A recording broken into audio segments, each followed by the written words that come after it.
Just as a heads up, President McCoy's computer is rebooting spontaneously, so she'll be back on momentarily.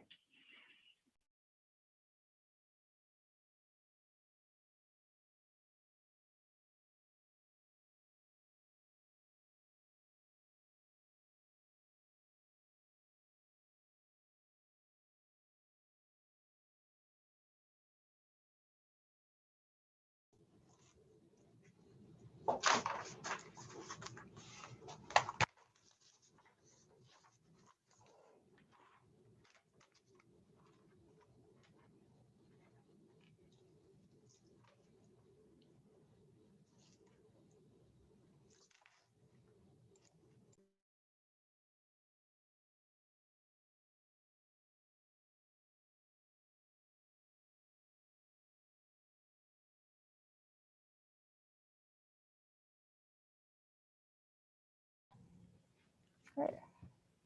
Are you on, Anupam? All right.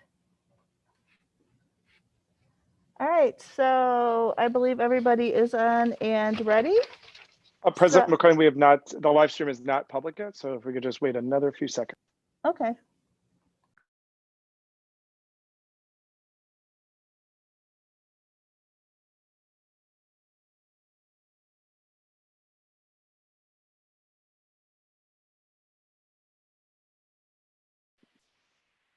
Okay, President McCoy, now we're rolling and ready to begin. Thank you so much. Good evening. It is October 13th, 2020. It is 7:01. We are about to call our meeting to order. If I am Patty McCoy, thank you so much for spending your evening here with us. I'm going to ask the board members to introduce themselves in alphabetical order. So we will start with Ms. Borninski.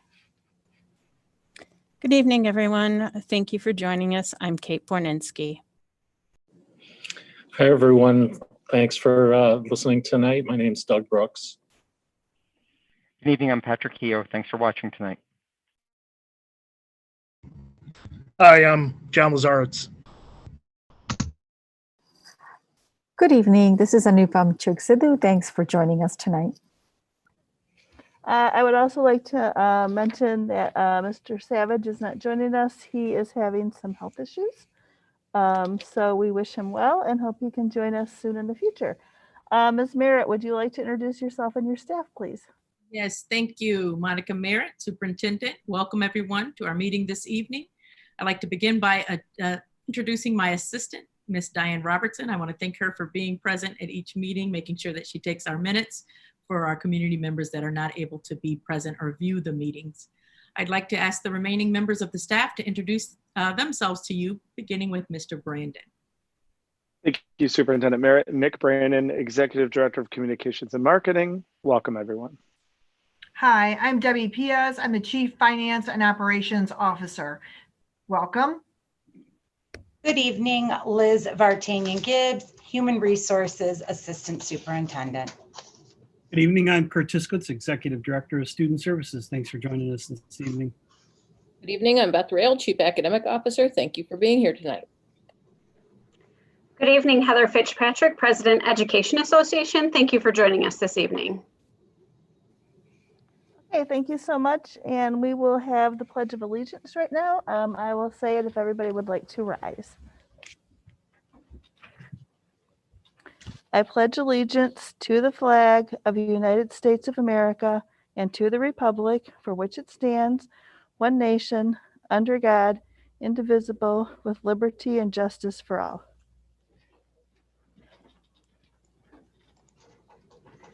Okay, we are now on to letter A, which is adoption of agenda, approval of consent agenda, action item 211019. I am looking for a motion.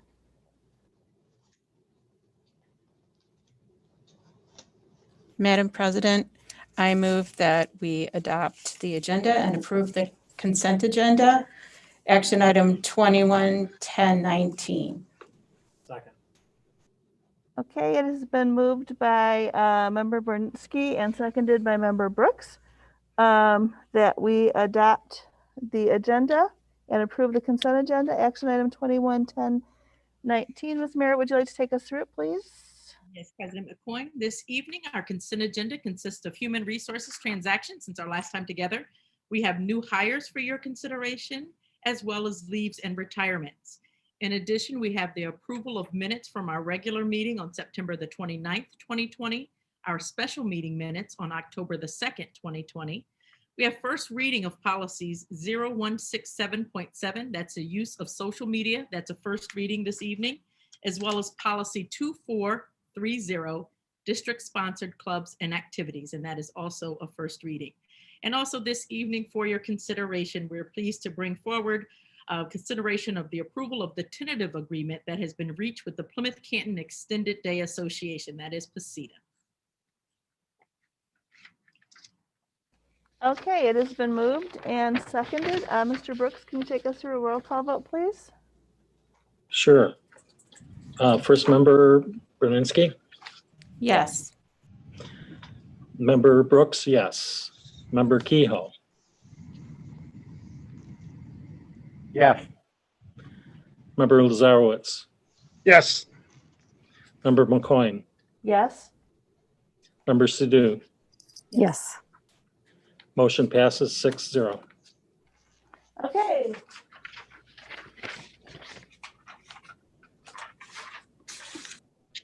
Good evening. President McCoy, may I begin? Yes, thank you so much. Okay, thank you. Good evening. I have the honor to welcome 2 new teachers to our district. First, I would like to introduce you to Josh Abruzzo. Josh is going to be teaching history at Salem High School. In fact, he already is. He started just a couple of days ago. He also is a co-chair in our district, so this was a great connection for Josh to be able to come work at Salem High School and at the park. He comes to us with a bachelor's degree from Siena Heights College, as well as a year of teaching at Taylor Prep High School. So welcome, Josh. We are very glad you have selected Plymouth Canton Community Schools. Thank you so much for having me. I'm super excited to keep working. I was unfortunate to have a spring of lacrosse not come through, but I'm super excited to get going with my boys this year, as well as keep going with our students. Thanks for having me. Thank you. Continue to be a champion for all of our students. Next, I have Nicole Graziano. Nicole comes to us with 10 years of experience from Virginia Public Schools. She is going to be teaching Spanish at Liberty Middle School. She has a bachelor's degree from Eastern and a master's degree from Old Dominion University, Virginia. So welcome, Nicole. We are so grateful that you have selected Plymouth Canton Community Schools. Welcome. Thank you. I'm very excited to be here. Next, I would like to congratulate Lisa Dugan. She has been working in our district for over 20 years at Canton High School. She works in the Specialized Services Department as a transition coordinator for students, and she is going to retire in January. So congratulations, Lisa. Thank you for over 20 years of service to our district.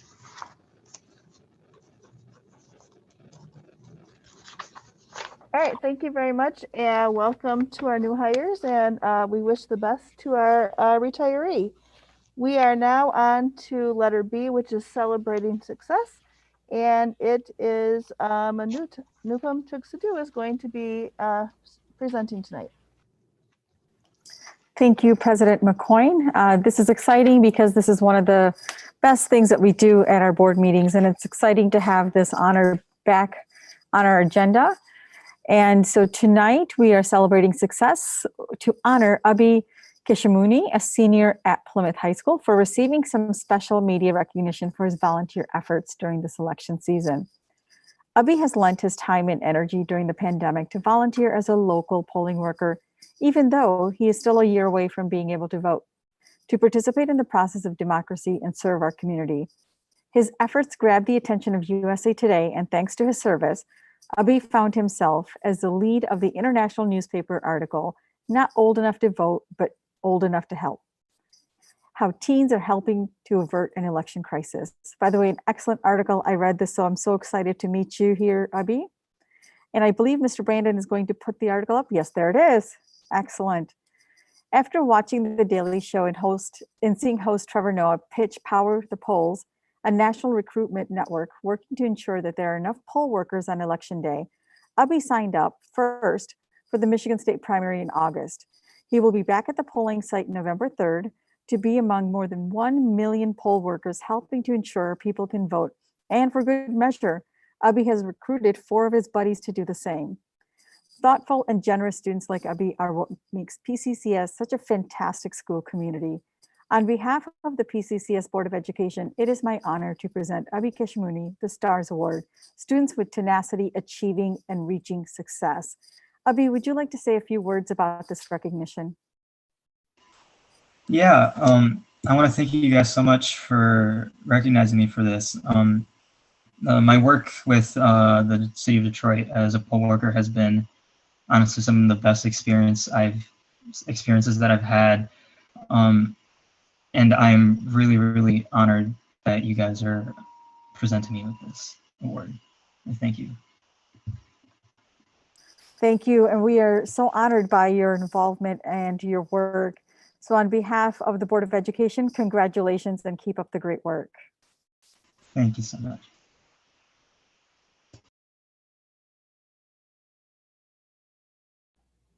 Oh, that was fantastic. Thank you so much. Yeah, that's excellent, since we know that there is a shortage of poll workers in this election season.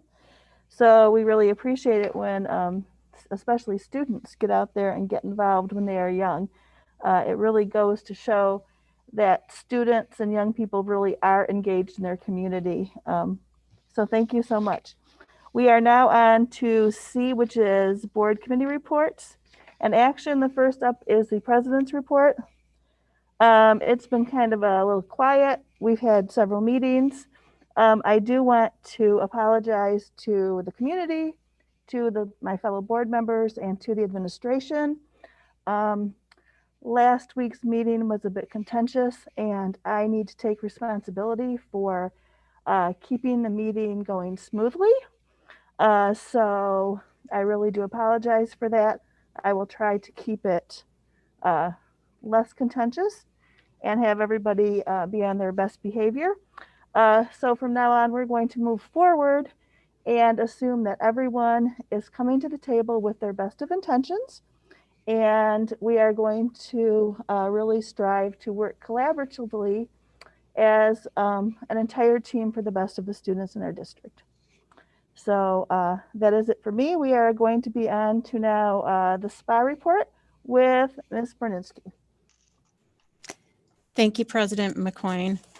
The SPA committee, the Student Performance and Achievement Committee, met last Wednesday, October 7th. Unfortunately, member Lazarowitz and member Savage did not join us. I hope that they can remember in the future to let the committee chair know if they aren't able to come to a meeting. We had a really great meeting. We discussed the NWEA assessment update with Mr. Ruella. And we also talked about the professional development that the staff had on October 2nd. And we also previewed a little bit of the professional development that will be happening on November 3rd. And it was just a fabulous meeting. I would encourage everyone to join us next time, which will be Wednesday, November 4th at 4 p.m. And looking forward to it. So thank you. Beth Rail, did you have anything that you wanted to add? No, but thank you for that report. Thanks. All right, the next report is the policy committee. We have not met, and we will be meeting on Tuesday, October 27th at 5:30. It will be, the committee members will be here in the building, but the public can join by Zoom to see what we're talking about. I would also like to say, when we invite people to come to the meetings, we mean the public. The Open Meetings Act prohibits more than 3 board members from attending any committee meeting unless we have advertised it as a committee of the whole. So just so that people are not confused, unless we do a committee of the whole, we can only have 3 board members so as not to break the Open Meetings Act. Our next meeting is, Finance and Operations with Mr. Kehoe. Thank you, Ms. McCoyne. We met last Thursday, October 8th, and we discussed the financial statements that we'll be reviewing this evening. They're a little bit complicated because of the changes that happened after the end of the fiscal year, but Ms. Piaz did a fantastic job of explaining that and walking us through that process.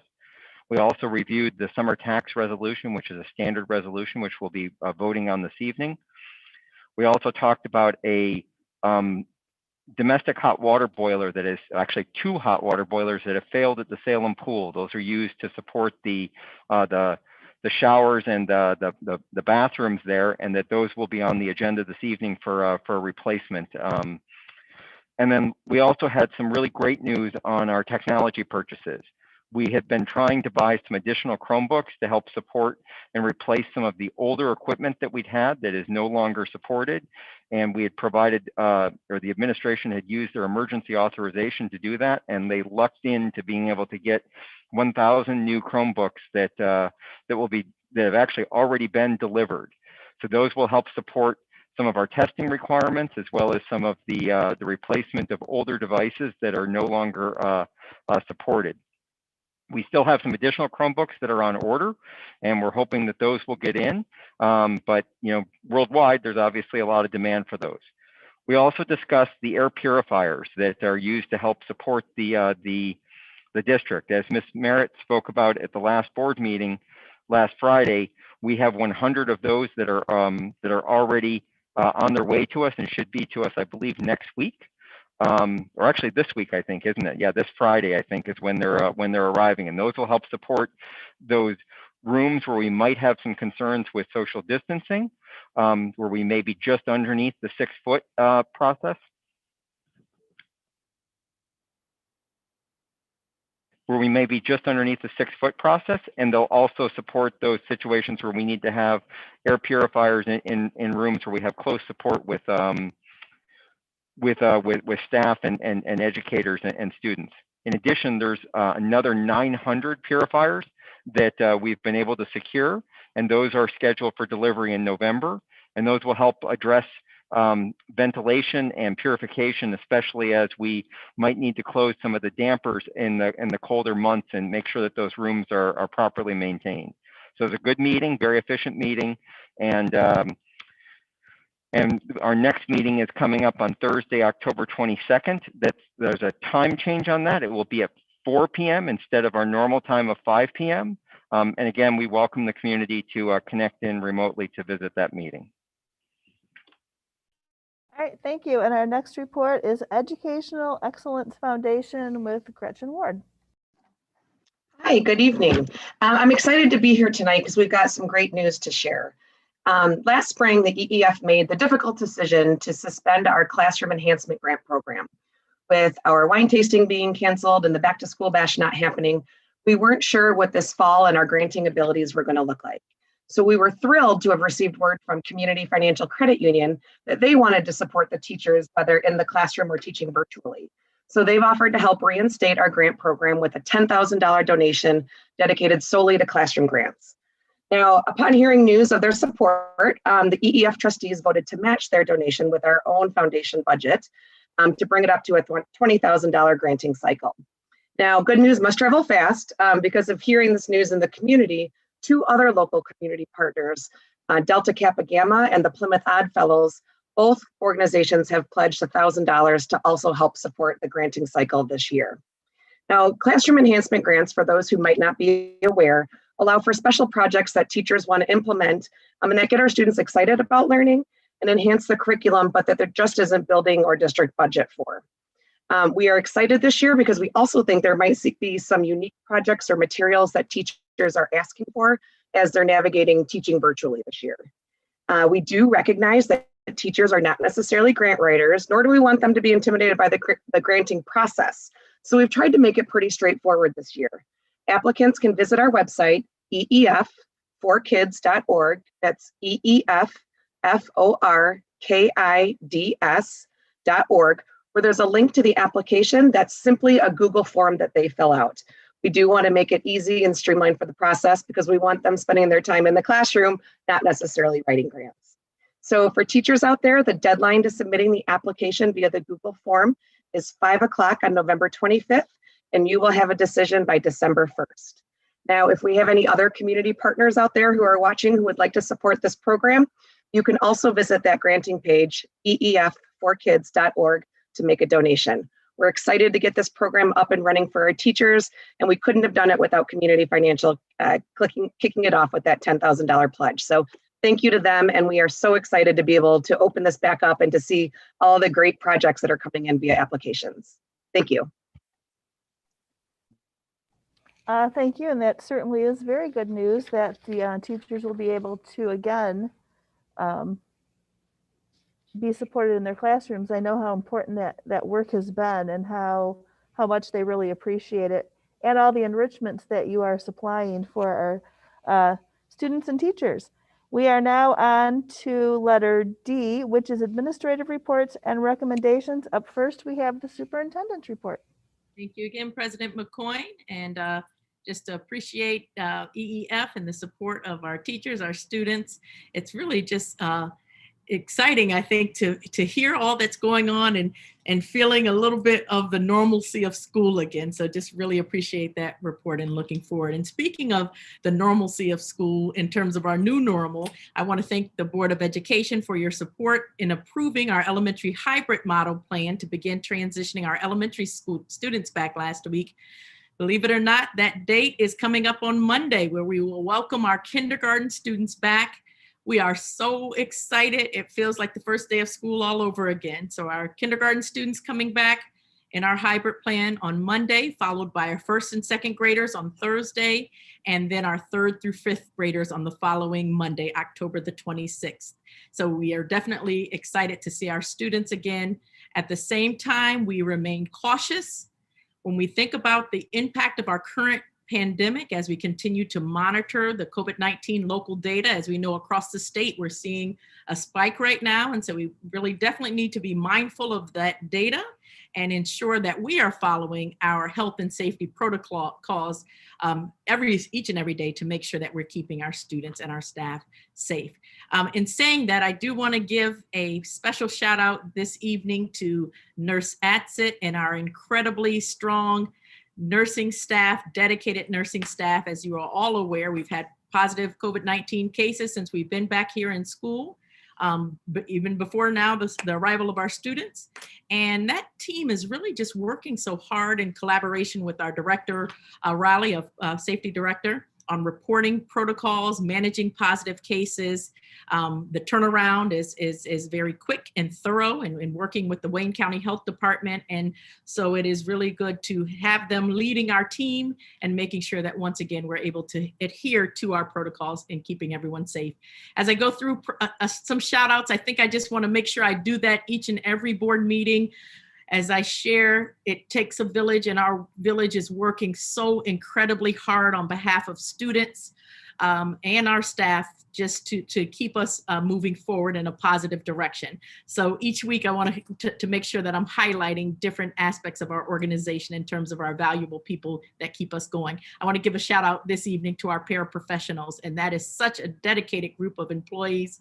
They are working in their new normal now. Those that are assisting our kids one-on-one through technology have stepped up each and every day to make sure that they are there in order for the students to access their instruction and have the support that they need.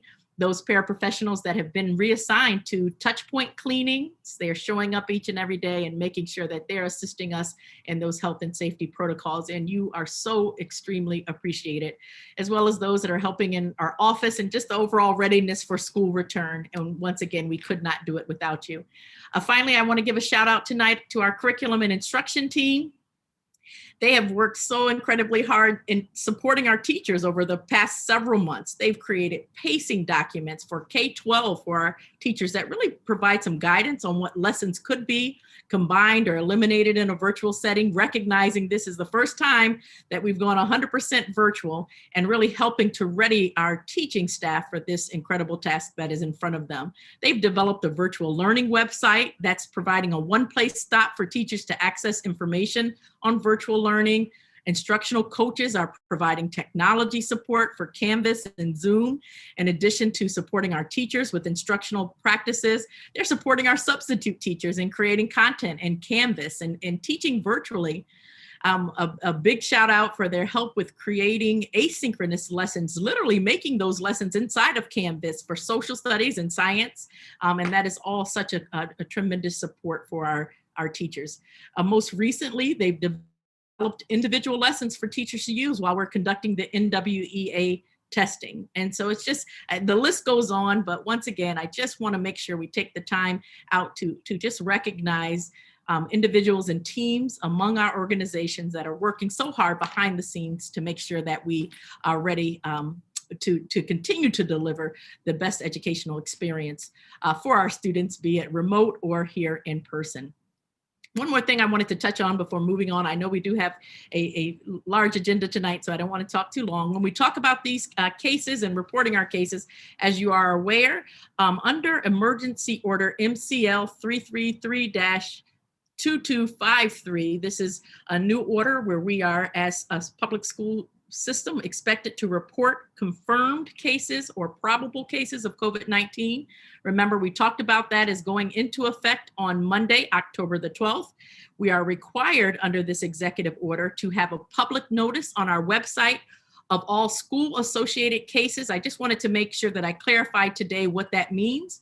A school-associated case means, once again, a probable or a confirmed COVID-19 case. And this includes our students, staff, teachers, coaches, volunteers, or any other person that was present on school property or at a school function under any circumstance that may result in the transmission or contraction of COVID-19 during their infectious period. And they do specify that infectious period as being 2 days before that diagnosis. So within 24 hours of being notified by that local health department, that's where we're in 24 hours supposed to have this public notice. I do want to be clear because I've heard some or had some questions about, are we identifying close contacts? That is not required. So in terms of close contacts, our public notice does not replace our need for direct notification. So anybody who's a close contact, that means that they were with that person for less than 6 feet for greater than 15 minutes. We also have a process where the health department does a direct notification and we as a school system send out a notification or a communication. But on our reporting document, that is what is required, is just the COVID-19 positive or probable cases. And so you will see that Mr. Brandon is sharing that information here. We're actually also, we are required to put that in a prominent place on our website, and that has all of our cumulative cases. But once again, anytime that someone has had to be quarantined as a close contact, they are not reportable on this document. But we will keep that there. We're actually really looking to update our dashboard a little further so it's even more accessible and understandable to the public. So I want to thank Mr. Brandon and his team for their work and getting that up on time and their future work and in the visual appeal of it. So with that, I will end my reports for today and move on to the next section, which is teaching and learning. Thank you, President McCoy.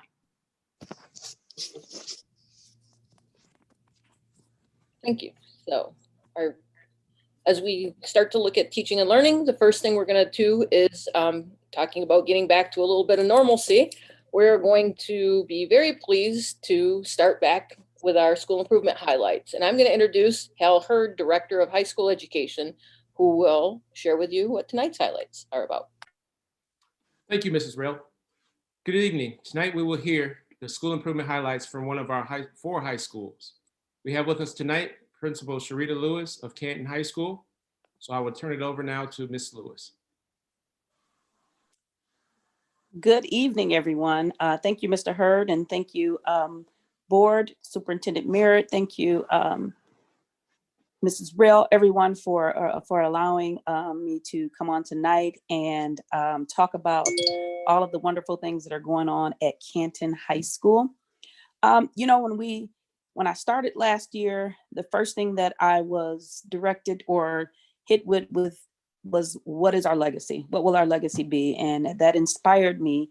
And that has been the inspiration as we continue to talk about building up our school and our school improvement.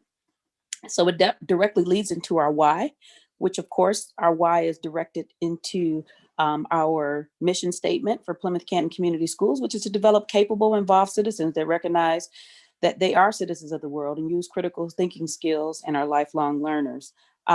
We know that our students in Plymouth Canton Community Schools will deliver or receive an innovative educational experience that propels each and every student into excellence. So that led us to thinking about our school improvement goals and what they will be. We definitely want our students to increase their proficiency in social studies, math, ELA, and of course, increase their proficiency in science. And then we also want our staff to collaborate and create and implement structures that support the academic and social emotional development of all students and improving the culture climate within our building. So with that, we decided to create areas of focus. And so these areas of focus started last school year. And of course, because of the unfortunate time frame in which we were cut short, we're going to continue those areas of focus this year. And there are 3 areas: student agency, relationships and student connectedness, social emotional learning and support. And we know that right now our students are in true need of that level of social emotional learning and support as we charter through these unprecedented times with the pandemic, of course. So Canton in action.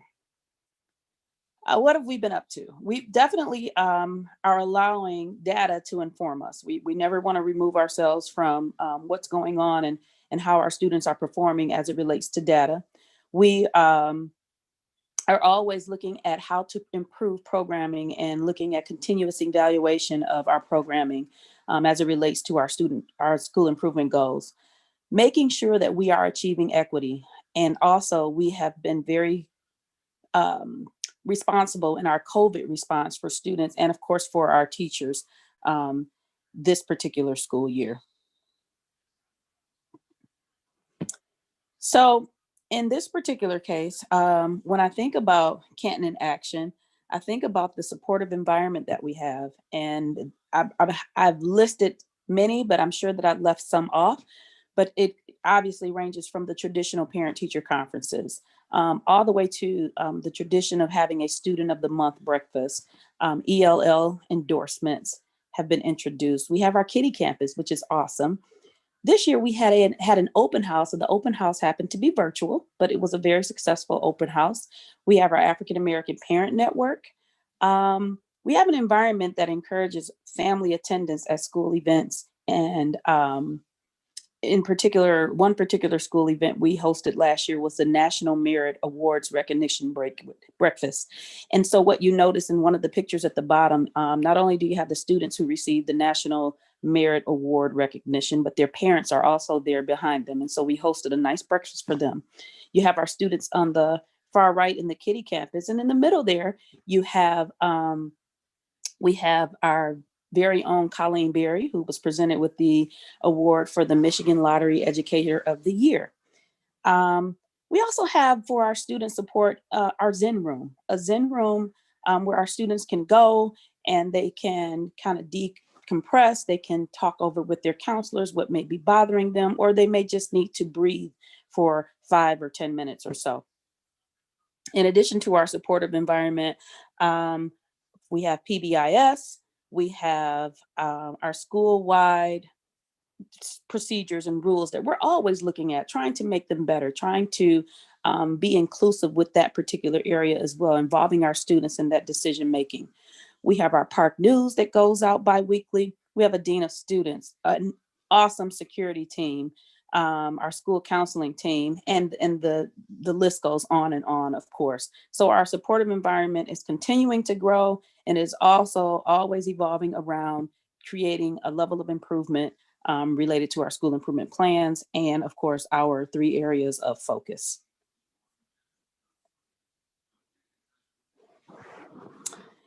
In addition to our 3 areas of focus, we also have a theme. In this, we have a theme which is Know My Name, Know My Story.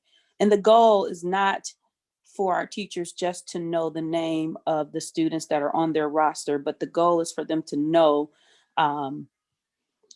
the names of students that just cross their paths every day, that are not in their classroom, students that that they would never speak to or had never had a conversation with. We wanted every student to be able to connect.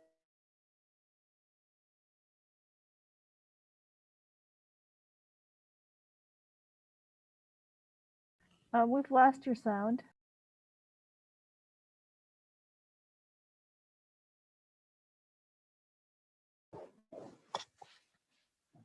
Can you hear me? Is it better now? It's back now, yes. Okay, all right. So in addition to our 3 areas of focus, we have our theme, which is for every teacher to know the name of a student that is not on their roster and also know their story. Get to know students and find out a better connection, get a better connection to those students.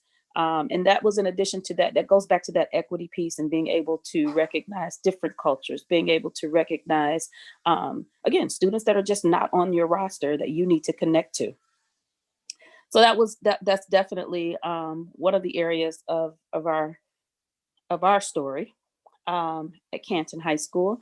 And then how are we doing these things? How are we doing this? Through conversations in our PLCs, in our department meetings, professional development. We had an awesome professional development that was in the district. Our district professional development has led to further conversations in our department meetings, and the teachers want to continue those in the PLCs, and the excitement is just growing in that particular area. Of course, staff meetings. Our staff meetings are not just regular staff meetings. We're implementing professional development in our staff meetings, making sure that we are connecting to our theme, making sure that we're staying connected to our school improvement goals, and of course, our 3 areas of focus. This year, we have our new learning management system, which is Canvas. That is a great support for us as we maneuver through COVID-19. And then, of course, on Wednesdays, through this particular remote learning and virtual learning process, we're also implementing a social emotional learning hour each Wednesday for our students. That is also a great support. And then last but not least, just a wonderful plethora of pictures that show how we at Canton High School want to create an environment that is full of, I like to use the word love, but full of love, full of, it's equitable. We are showing our school pride, yet we are also developing social and emotional skills that last a lifetime. And students are coming back to a place where they know used to be a home and will always be a home for them. What questions might you have for me? All right. We will go around. Kate, do you have questions?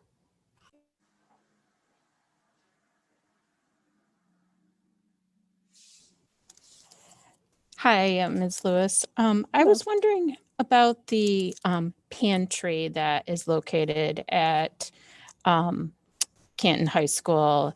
Is that still open right now, or Yes, it is. is it? We actually we have our Dean of Students actually we have a student that was in need today, and we made sure that student was able to receive the particular items that she was looking for. Actually, today and last week, we had a couple of students that were in need. Oh, great. I'm so glad to hear that. Would you mind just giving a little description of what is available for, oh my gosh, people in need there? Sure. The pantry consists of toiletries. The pantry consists of dry goods. The pantry consists of soap items that students are not able to, and there's also specific requests that some students have had in the past, and we've reached out and got donations for those specific requests for allergies or, you know, specific items that a student can or cannot use. We have in the pantry school supplies, notebooks, pencils, paper, anything that they may need. There are some items, there's clothing, but we know that there's some things over at Salem, so we don't stock that too much. We also have backpacks, and we take donations for those backpacks just for the sake of allowing students to just kind of stuff their items in a backpack and move on without, you know, jeopardizing anyone knowing what's going on. And there's a wealth of things in there. I know I'm leaving some things out, but it is well stocked. And we get new ideas all the time, you know, for things to add. And we certainly take great donations as well. Thank you. I just want to make sure that the community knows about this because it's such a wonderful resource. It is. I was also wondering, I noticed that you had on there Student Advisory Council and it says coming soon. So I was wondering if you could talk about that just a little bit. Yeah, so amazingly, we were actually charged with this to create this this advisory council. The council actually is going to consist of teachers, students, and parents. Mr. Hurd actually charged us to create this, but this was kind of a baby of mine that I thought about last year as well, to just bring a group of people together so that it can encompass some of the things that we're already trying to do: inclusivity, establishing multiple modes of communication, making sure that some of the things that are going around in the school, there are multiple voices being a part of that. Totally volunteer. If they'd like to join there, and we'll meet once a month and begin. The first thing that we want to tackle, of course, is COVID-19. We want to talk about how do we come back to the building and how are we going to make it safe for everyone. And we want to hear everyone's voice in that process. So that is what we were actually recently just charged with Mr. Hurd. And it was definitely an idea that was on my heart to do anyway. So wonderful idea. I'm glad he pushed that button even further. All right. Thank you so much. Mm-hmm. Mr. Brooks, do you have any questions? Okay. Mr. Kehoe. Thank you, Ms. Berninsky, for asking the question in the Student Advisory Council. I'm excited about that. So will you be launching that soon? What's the timing of that? That is being launched soon, within the next couple of weeks. We're looking for parent volunteers. We're looking for, obviously, teacher volunteers and students to be a part of this. Excellent, excellent. And then I also wanted to give a shout out to everybody that was involved in the open house. I know there was a lot of trepidation going into the open house process, and the schools as a whole, and Canton in particular, because that's where one of my students goes, really shone in that process. You put my family at ease in that process and how that educational work would be done, and all the teachers were really excellent in that process. So the open house worked really well. I heard from a lot of parents that they wanted it to be virtual next year so they didn't have to brave the walk. And I think the walk is actually valuable for people to see what happens when they have to walk between the classes. I agree. All right, Mr. Lazarowitz, do you have any questions? No questions. Ms. Sadu, do you have any questions? Yes, thank you. First of all, Ms. Lewis, thank you so much for the informative presentation. It's great to see all the great work that you are doing. And again, these are one of the great things that we like to hear and see in board meetings. And thank you to Member Berninsky for lifting the pantry. And just a follow-up question, how can the community get involved to support that initiative?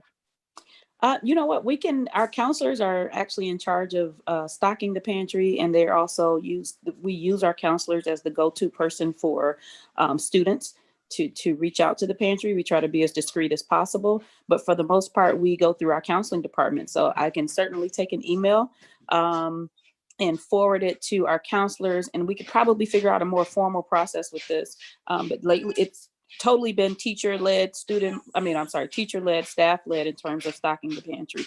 But we could certainly expand this, definitely. And I think the best route would definitely be maybe an email between communication between myself and the counselors to figure out how to expand it. we can do that. Excellent, because I know there are a lot of community members, even students that that want to help, that have opportunities and are looking for opportunities. So thank you for sharing that, and looking forward to seeing how we can all come together to help our students. Yep. I My think that's a great question idea. is around one of the highlights that you mentioned about teacher-student mentors. Could you talk a little bit more about that and tell us what that includes? Yeah, so the idea, and again, you know, with Know My Name, Know My Story, it was kind of a spinoff of having that teacher student mentor piece, but informally, if you will.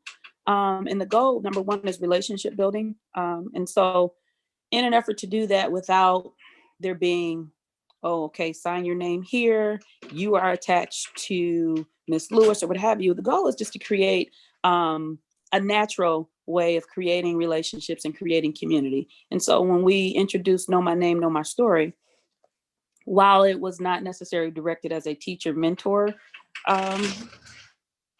program, if you will, it was a goal of creating a level of community in and around the building in which students, you know, just the idea of having someone know your name. Like, this person said hello to me. This person said, hi, Sharita. And who knew that the math teacher that I've never had any formal connection to saw me day 2 and they said hi to me. Now what will happen if I need something from this person, or if there's some trouble, or if there's an issue, I know that there's a person out here that possibly knows my name and I can reach out to them. And now we create a level of community. So while it's not necessarily a true form of mentoring, it's just creating a natural environment in which we just develop strong relationships just by connecting, just by getting to know one kid.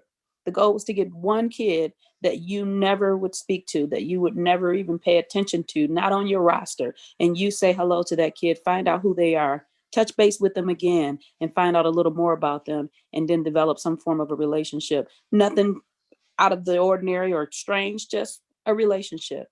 And to see where it goes. So the goal is to continue to compound on that. And what we had happen last year was that we had a group of students that actually wanted to take this program further, and they're still interested in doing it now.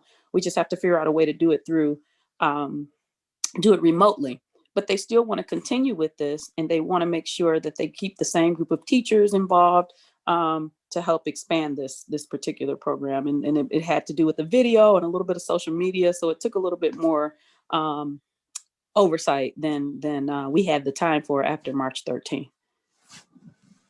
Thanks for explaining that. I think that's beautiful. It again speaks to the amazing, wonderful ways that you are thinking about building those relationships in the communities, in a building as large as Canton, and in a community as large as the park. And so you are finding these really creative ways to promote those relationships, which are so critical to student success. So thank you for that.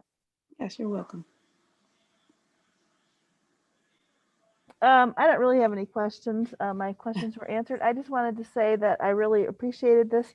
I like that your focus is on the students and building connections and supporting them and the social emotional learning, because we all know that if students are supported at school and they feel like they have those connections and relationships, the achievement will come. So I really appreciated that presentation, and you are doing some excellent work there. Congratulations. And thank you so much for sharing with us tonight and the community.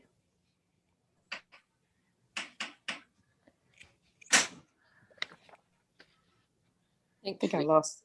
Okay. Nope, we can still hear you. So. Okay. All right.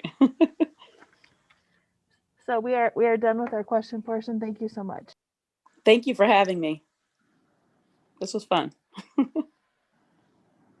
Everything's new and exciting in a virtual environment for us. So next, I'd like to share with you a little bit about our summer learning programs. So it's our pleasure to share with you many updates about the summer learning programs that were implemented throughout July and August. Tonight's presentation is going to include an update on the extended school year program from Julie Woodhams, Executive Director of Specialized Student Services, English Learner Summer Support from Kimberly May, our Director of State and Federal Programs, Elementary and Middle School Summer Academy from Anthony Ruella, Executive Director of Middle School Data and School Improvement, our High School Summer School from Jay Blaylock, Summer School Coordinator, and the Greatness Camp from Hal Hurd, Director of High School Education. As we continue to talk a little bit about relationships, one of the things we wanted to make sure we did was continue those relationships over the summer with many of our students. So as we look to ways to do that, I'm going to hand it over to Julie, and she's going to talk to you a little bit first about our extended school year program. Thank you so much, Beth. I'd like to share a little bit about our special education extended school year program. We have this program each summer, and it focuses on students in our ASD or Autism Spectrum Disorder center-based program and students in our hearing impaired center-based program. It's available to students in center-based programs that meet requirements for extended school year as outlined in the Michigan administrative rules. So this is a program that is funded by RESA, part of our center-based programming, and driven again by IDEIA and the special education rules. Its purpose is to maintain student skills, really allowing our students to be ready to return to school after summer with minimal summer loss, and really remembering those skills that they had learned prior to summer so that they are really ready to learn. So what I'd like to do is share just a little information about how we designed each of these two programs. So I'll talk a little bit first about our program for students with autism in our summer program. Both of these programs were virtual this summer, so that was very different for us, but certainly fit into the needs of this summer. So our students with autism in our program were in school 3 hours a day, 3 days a week for 5 weeks. We had 19 students participating in the program, which was about 31% of students that we determined to be eligible. That number was lower than normal. Last summer, we had 43 students, but when we talked in detail to parents, what we determined was, first of all, some parents did not want to continue the virtual program, and also families were very busy in other programs. They had their students in athletic programs and various other programs, so they had a little difficulty scheduling everything in. We had one preschool classroom and early elementary classroom that had 5 students. We had 2 elementary classrooms, so that was a total of 9 students. And we had a combination middle school, high school classroom that had 5 students in it. And then our program for students with hearing impairments, we have a very unique program right now. There's only 1 student in our program. And so we had this program virtually. This 1 student participated. And this program also was 3 hours a day, 3 days a week for 5 weeks. And again, it was virtual as well. So then as we continue to talk about our extended school year, we really have a very specific program focus. And there are several elements of this focus. One is it's certainly driven by students' IEP goals and objectives. That is the real base of this program, and we work on those goals and objectives every day. We certainly focus on academic skills, their communication skills, social and behavioral skills, fine motor, sensory skills. We have, and as we think about programming, we had a section of live classroom instruction, synchronous instruction. We had individual student connections. So we made sure that every day there was an individual connection with the student. We had some pre-recorded sessions. We had home packets, and we had additional activities and resources that we provided to all of our families and all of our students. We also had ancillary services provided. We had speech therapy and occupational therapy, and that was provided if it was identified in a student's IEP. And then finally, as we take a look at this program, we always want to make sure that we are meeting the needs of students, and we want to use data to determine how we might want to change it year to year. So we always collect data prior to the end of the previous school year. We take data throughout our summer program, and then we collect data again 6 weeks after we've returned to school so that we can really see if we met our mission. This data collection has certainly been a little more complicated during this summer program with students returning virtually, but we continue to analyze that data and collect that data. And finally, I just want to share that as we look at our extended school year, we always want to ask ourselves, has this been a successful program? And success to us means 3 specific things. Will the students be returning with minimal summer loss? Will they have maintained their, especially their behavior skills? That's a big focus in our program. And so we want to make sure that those are maintained. And again, we want them to be ready to learn and participate when they come back to school. And so that sort of summarizes our special education summer program. And I would like to turn it over to Kimberly May, and she is going to talk a little bit about our EL support and programs. Thank you. Thank you very much, Julie. Good evening, everyone. With our English Learner Support Program, this summer, again, as Julie spoke of earlier, was unique and different due to the circumstances. And so recognizing and understanding the needs of our EL families, we pivoted from our original plan to provide summer support for English learner students in a variety of ways, including a K-5 program to support our students with limited English proficiency, a program for 4th through 8th grade to support long-term EL students, and an SAT prep program for our high school students. Instead, we decided to continue with the theme of comfort, communication, and connections as we use this framework, to frame our work during the unexpected closure in March. We decided to focus on our most vulnerable EL students, those with limited English proficiency for the summer. We offered support to a total of 182 families and made contact with 91 families. We provided asynchronous lessons to the Learning Hub in Google Classroom. Teachers were available synchronously to support students through the lessons if needed. Teachers were also available to assist families with securing necessities, and we funded this support with our Title III EL funds as well as our Title III immigrant grant. Our program focused on oral language development, social emotional supports through conversations and emails. Staff utilized LanguageLine, Talking Points, and WebEx. We can go to the next slide, I'm sorry. Actually, I did that slide. We're in the next one, sorry. Thank you. Success for our program is demonstrated through our students and families being comfortable, knowing who and how to communicate their needs, and staying connected with the district throughout the summer so that they were able to start the school year with the devices that they needed, and also just understanding how we were starting the school year.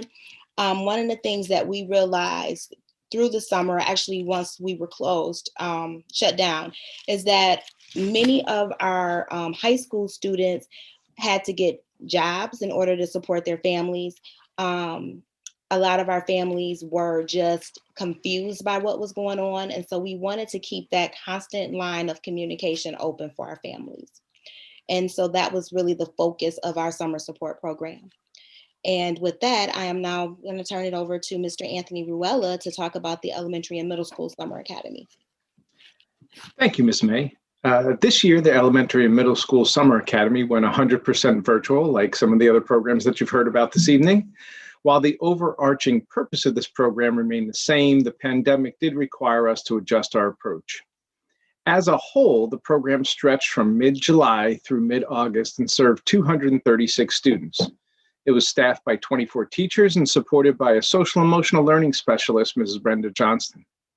We were also fortunate to have Mr. Torian Billings, Miller Student Support Coordinator, and Ms. Robbie Jarzewski, Liberty ELA teacher, return as program coordinators. This summer, we offered 3 distinct programs tailored to meet student needs. Our K-3 Literacy Academy served our earliest learners whose NWEA and BAS scores demonstrated that they needed additional support in reading. For our upper elementary and middle school students, we modified our existing curricular resources to remotely offer our Summer Academy program. These students were identified and served in reading and math using NWEA data. And finally, this year we instituted a new pilot program that we called Algebra Jumpstart to better serve our current 8th grade students moving into 9th grade. The focus of this program was to provide support for 8th graders who were registered for Algebra 1 as a 9th grader, but whose NWEA scores and first semester grades indicated that they needed additional instruction in order to be prepared to successfully complete Algebra 1.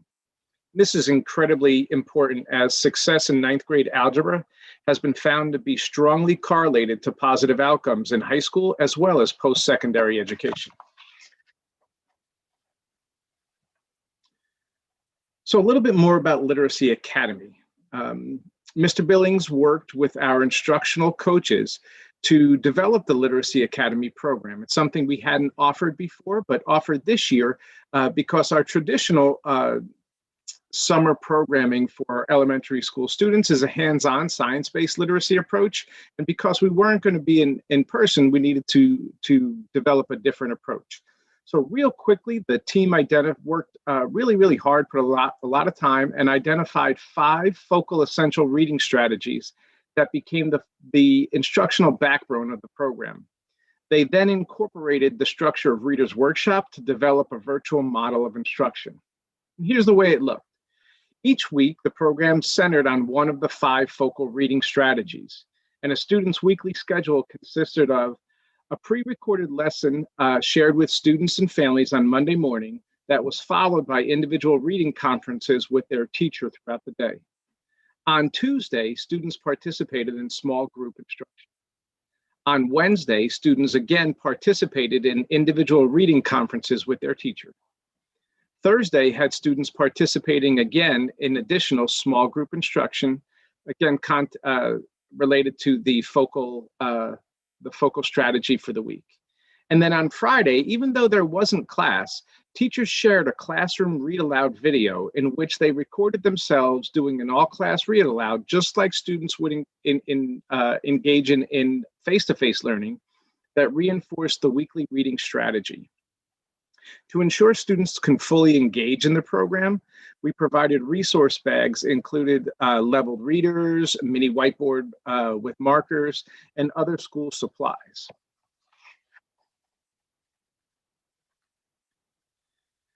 Summer Academy was organized in our more traditional format using our existing summer ELA and math curricular resources. The math programs designed to support students in essential grade level standards. Teachers, however, provided assessment data to help them adjust and differentiate for the students that they're serving in front of them over the summer. Similarly, our ELA program focuses on strengthening essential grade level standards in reading and writing through a novel study approach. Similar to the Literacy Academy, students were provided resource bags pre-program that included their novels, again, a mini whiteboard and erasers, as well as a calculator and other materials such as math packets so that families were not required to print their materials. And you could see the instructional schedule that students had every day. Again, very similar to the schedule students would have in person, but done via video conference. One thing that was new to our elementary and middle school programming was the addition of Brenda Johnston, who joined us this summer and provided programming for students and their families and staff related to social emotional learning. Ms. Johnson is currently the Discovery Middle School special education teacher, and she previously served on the social emotional learning team that Ms. Woodens had put together for the previous 2 years. The feedback that we received was very positive, and Ms. Johnson met the needs of multiple stakeholder groups as she taught lessons on topics such as managing strong feelings and anxiety, developing focus and calming strategies, and understanding different perspectives. And finally, our Algebra Jumpstart program was specifically designed with 2 outcomes in mind. 1, to strengthen the foundational algebraic understanding of the participating students, and 2, to provide an avenue outside of credit recovery or credit advancement for students to begin high school with half a math credit. To achieve this, we have enrolled students in the 2nd semester of pre-algebra. We secured a PSEP, pre-algebra teacher, who used the high school curriculum and assessments in a remote instructional format. The teacher utilized a flipped classroom structure where she shared pre-recorded lessons with the accompanying independent assignments. She then independently scheduled small groups of students for additional instruction that consisted of reteaching or extensions of concepts. Again, students were provided with the necessary resources such as paper copies of notes and homework packets, as well as a loaner graphing calculator if one was needed. We always evaluate our programs through the lens of academic feedback and perceptual feedback. All families received post-program student progress reports, as well as frequent communication throughout the program. An analysis of these teachers' progress reports demonstrated that a majority of students showed improved academic skills through their programs. In support of this, most students and their parents also expressed a belief that their students' skills did improve during the program and that the program was overall a positive experience for students. With respect to the Algebra Jumpstart, all 23 students that were enrolled completed the program and earned half a high school credit with a C or better. Across all levels, teachers indicated high levels of satisfaction with the support they were provided before and during the program. So as we state every year, we believe that if our students that participate in our summer learning programs begin the school year with stronger academic skills and increased self-confidence, that they will be well positioned for a successful school year. And looking back at the data we had post-program, we believe that our students are positioned well to engage in their learning and further their learning in this very challenging year. And now I'd like to welcome Jay Blaylock to discuss the high school summer school program.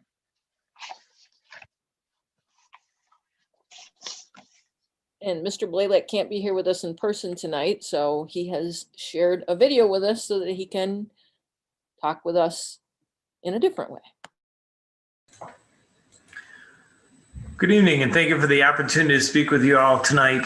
For those that don't know me, my name is Jay Blaylock. I'm assistant principal at Salem High School, and during the summer, I have the privilege of serving our students in the role of summer school principal. So for the high school summer school program, we have 3 reasons students will enroll in our courses, all around earning credit. The first is for course advancement. So these are students who are taking courses for the first time. Often students will take these courses to open up room in their schedule later to take a more rigorous course, or students will choose to take certain electives during the summer, such as physical education, rather than taking it through the school year. Second reason is the more traditional reason students take summer school, which is for credit recovery. So these courses are for students who were unsuccessful in their previous attempt at the course and did not earn credit. They would be retaking those courses to actually earn credit. The third is for grade replacement. This is for students who may have earned credit in a course, but their grade was not at a high enough level for their standards. So students are allowed to take the exact same course in the summertime, and that grade would be replaced on their transcript. Like the other programs discussed tonight, summer school had to move to online platforms in order to keep students safe this summer. So for our credit recovery courses, we are using the same platform we use during the school day, which is called Edgenuity or E2020. So this program, we worked with our current E2020 teachers, PCCS teachers, and we have 32 different courses we offered through our Edgenuity platform. And those courses were our traditional 5-week summer school length. For the credit recovery side, we had to partner with Michigan Virtual. Michigan Virtual provided the learning management system and also the teachers. As part of our agreement with Michigan Virtual, we provide a mentor for all students taking Michigan Virtual courses, and these were PCCS teachers. Some of our mentors were specifically targeted for certain student populations. So for example, students with IEPs or EL students, we paired them specifically with a mentor that could help support that population of students. The mentor's role traditionally is to work as a liaison between the Michigan Virtual teachers and our PCCS families. The nice part about partnering with Michigan Virtual is we were able to offer 124 different course offerings, and the Michigan Virtual timeline is a 10-week program over the summer. Enrollment in our courses, our credit recovery courses, we had 420 total enrollments. We had 260 students taking one or more of these courses. And again, by enrollments, we mean courses enrolled in. On the credit advancement side, we had 498 total enrolled courses, and we had 316 students taking one or more of those courses. We're really proud to share that we did some targeted marketing last summer, and our total number of students participating in the high school summer program went from 417 in the previous summer to 592 this summer. So we were really excited about the increased enrollment. For us, success is defined by students earning credit. That's the goal of our summer program. So we had 856 of our total possible 918 classes that were passed. That's roughly about 93% of all of our courses were passed. So with that, I'm going to turn it over to Mr. Hal Hurd, and he's going to talk about Greatness Camp. Good evening once again. We were able to partner again with Greatness Camp this past summer in a virtual setting. This year we ran 2 separate sessions, one for 10th through 12th graders for summer enrichment and a transition program just for incoming 9th graders. I am great because greatness resides in me. This is the mantra used by the Greatness Camp, which provides academic resources, partners with colleges and universities, conducts student programs and workshops to achieve college readiness and academic success for underserved and underrepresented students pursuing degree attainment. As we continue to have a dialogue in improving the experience of our high school students, we're always looking for ways to impact those needing extra supports. We were able to initially team with the Greatness Camp in the summer of 2019 to try a different approach. We saw success with the students that participated with this program during the 2019-20 school year, after participating in the summer of 2019. Every student passed every course besides one student who was still striving to get there. This past summer, we had 58 students in grades 9 through 12 participate in the Greatness Camp, which focused on aspects of time management, how to manage your time so it won't manage you, College 101, the who, what, where, and why of college, ELA skills, strengthening their writing skills, mathematics, it's not hard until you understand and look at the problem this way. And personal development, finding the greatness that lives within you. The program included virtual meetings with professors and college administrators from local universities such as Eastern Michigan University and Oakland University. At this time, I'll turn it back over to our Chief Academic Officer, Beth Rail. So thank you all. We are just taking time now to answer any questions that you might have for us as a team. Kate. I don't have any questions because they were all answered at SPA, but I really appreciate you bringing the presentation to us, even though it was delayed. And I am looking forward to hearing about more great things that keep happening in PCCS. So thank you. Doug. Yeah, I just wanted to say thanks for the presentations. That was great information, especially the last thing though about the Greatness Camp. That sounds like a very good idea, very good program. So that's all. Patrick. So I want to thank everybody for the presentation, the good presentation, and I really appreciate the innovation that the team brought to this process and still being able to hold these programs and be able to have successful programs over the summer. So it's, I think that was a great thing that happened in the district.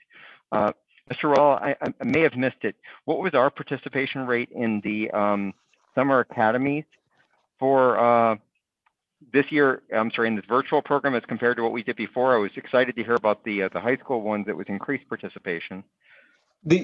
The overall participation increased. I think last year we were at around 219, 215 students. I don't have that number, but low 200s, and we were up at 236 this year. And that didn't include the 23 high school students. Okay, so up a little bit. That's good. The other question I had was on the Literacy Academy. I know we oftentimes speak about the third grade reading bill and how students learn differently and learn to read at different times. I know that there's been a lot of targeted work that we've done around improving students' performance at the third grade level. Did we have participation in students that maybe had not been achieving in third grade in that process in this year's summer school? I don't know if I would. Yeah, I kind of know what you're getting at. With respect to participation of particular students, and the third grade reading goal. So the numbers of students, like I can't really say, hey, we had certain students, because the numbers of students that would be at risk with respect to the third grade reading bill legislation was so low, I'd be worried about identifying students inappropriately. I understand. Yeah, but in our selection of students, we really targeted students that were below the 30th percentile with respect to NWEA and their overall BAS performance. So we casted a wider net because really across the district, we have very few students that we would be concerned with not achieving as per the third grade reading bill. So we actually expanded our net in terms of the students that we serve. Okay, that's great. Okay, thank you very much. I know that we've continued to reduce that number at the third grade level, and I didn't know if the program was specifically targeted at them. And thank you for saying that we would capture those students, but as well as the wider net and help students across the board. Thank you.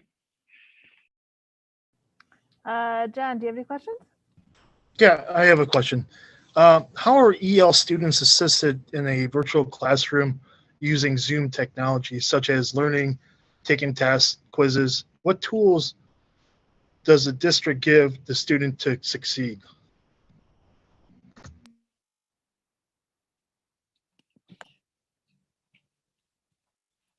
I'm here. Sorry. Took me a few minutes to get off of mute. So we're still using LanguageLine. To be perfectly honest, to start this school year, many of our EL teachers, especially at the elementary level, have actually gone to homes to help students get set up on the technology and to help them to use it. One of the things that we have found is that we could not utilize LanguageLine with Zoom because they weren't able to connect it that way. But if need be, we've been able to utilize interpreters.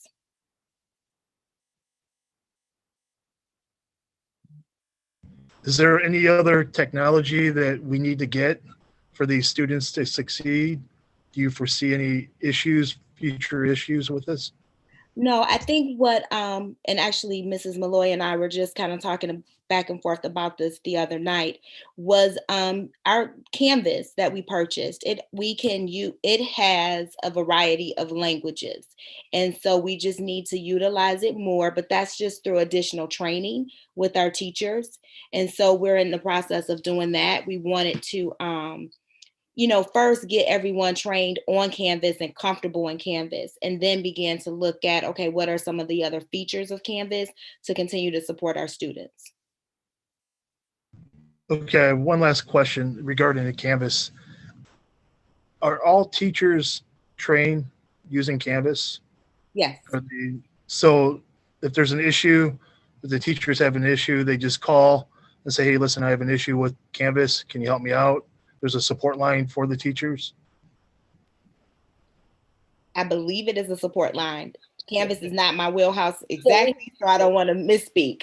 We'll talk about some layered supports. So one, we did initial training in Canvas for teachers. We have two instructional technology specialists, Matt Smoot and Rick Coughlin, who do one-on-one support training for teachers who indicate that they want some additional training in areas. We also have the instructional coaches, and I'll have Deirdre talk about, Dr. Brady, you want to talk a little bit about what the coaches have been doing with teachers as well to help layer on supports in addition to some of the summer programs that we offered and things. So yeah. Go ahead. So, typically the coaches in a normal year would be providing instructional support, not necessarily a tech support, but because of the nature of this year, a lot of the concerns that teachers have is the technology piece. So my coaches are kind of wearing multiple hats right now. Ms. Merritt said, earlier, some of the things that my coaches are working on. They've created like ClickDocs, step by step, how to access some of the pieces inside of Canvas. They are on very early in the morning to late at night, working individually with teachers. They've worked with small groups of teachers to share how to do things. They troubleshoot. So the first couple weeks of school, for example, because it was new for everybody, they literally were on tech support for like just contact. They were live on Zoom all day long, and teachers could literally just get on and off as they needed to try to help them. So they do a couple things. They reach out to Matt. They can turn a technology ticket if it's that kind of a thing. They can just reach out to the tech integration specialist, or they email my coaches. Sometimes they email me, they email my curriculum coordinators, and we just make sure that we offer them that support. We get them what they need. The other thing we did in the summer was we worked with and facilitated some training for a cadre of teachers who work in each building. So teachers volunteered from each of the buildings, and we did some additional training with them so that they can be in the building to support their building level colleagues as well. So kind of a train the trainer type model, not to the extent of being able to do deep training, but to be a professional colleague and help support people with Canvas as well. So we're trying to put in as many different layers of supports as possible for all teachers. Thank you very much. Anupam? Thank you. I agree with Member Kehoe for all of the great information that was shared with regard to all the different supports that are being offered to students in the middle of a pandemic, and it shows the dedication of the staff to continue supporting students in every way possible. So I applaud all of the efforts. So thank you for all of that. I do have some questions. So I'll start with the summer school program. I know the district has had a long relationship with a vendor for using a vendor for credit advancement. What is the drop rate for students who get into a class and realize that the reading ability in those courses is beyond what they're capable of handling, so they end up dropping the course? So that's not necessarily being reflected in the success rate. So what's the drop rate for students? If you're talking about the high school level, I don't know that off the top of my head, and Mr. Blaylock's not with us tonight. So what I'll do is I'll follow up with the board on that. Okay, thank you. I did hear from quite a few parents who've asked why Michigan Virtual has been chosen for this program, given the fact that the reading ability is pretty intense for students trying to complete those courses. And I wonder about the equity and the accessibility of the content. So if a student is trying to do the work on their own, it makes it difficult. So the students that are seeing success, it's with a lot of supports and additional support at home, and I think some parental help and some tutoring. So I guess one of my wonderings, a couple of wonderings, one is, what are your thoughts about building courses or getting content that is more accessible, more user-friendly, where more students can take advantage of these opportunities, as opposed to static content where 90% of what you're seeing is text-based, which we know is not the best way for students to learn. And I think if we can anchor back into what we've shared, the long-term plan is always to do that. So it's PCCS curriculum taught by PCCS teachers, developed by PCCS. The reason Michigan Virtual was used last year was that they were the turnkey vendor that could provide the coursework that we needed in the amount of time that we had provided for it. It also gave us the ability to beta test them, for lack of a better word, to be able to launch the Virtual Academy for this year. And one of the big lessons and takeaways for us looking at the summer program was, obviously, we don't want, with Michigan Virtual teachers teaching it and us and PCCS teachers acting as mentors, many of the takeaway pieces for us were teachers weren't necessarily as accessible as we wanted them to be, the Michigan Virtual teachers. And so the curriculum isn't perfect. We all know that, but it was able to allow us to launch quickly and do it as well as possible this fall. Our ultimate goal has always been to develop that curriculum. If you think back to last August, September-ish, when I came on board, we started to talk about a virtual academy in the future.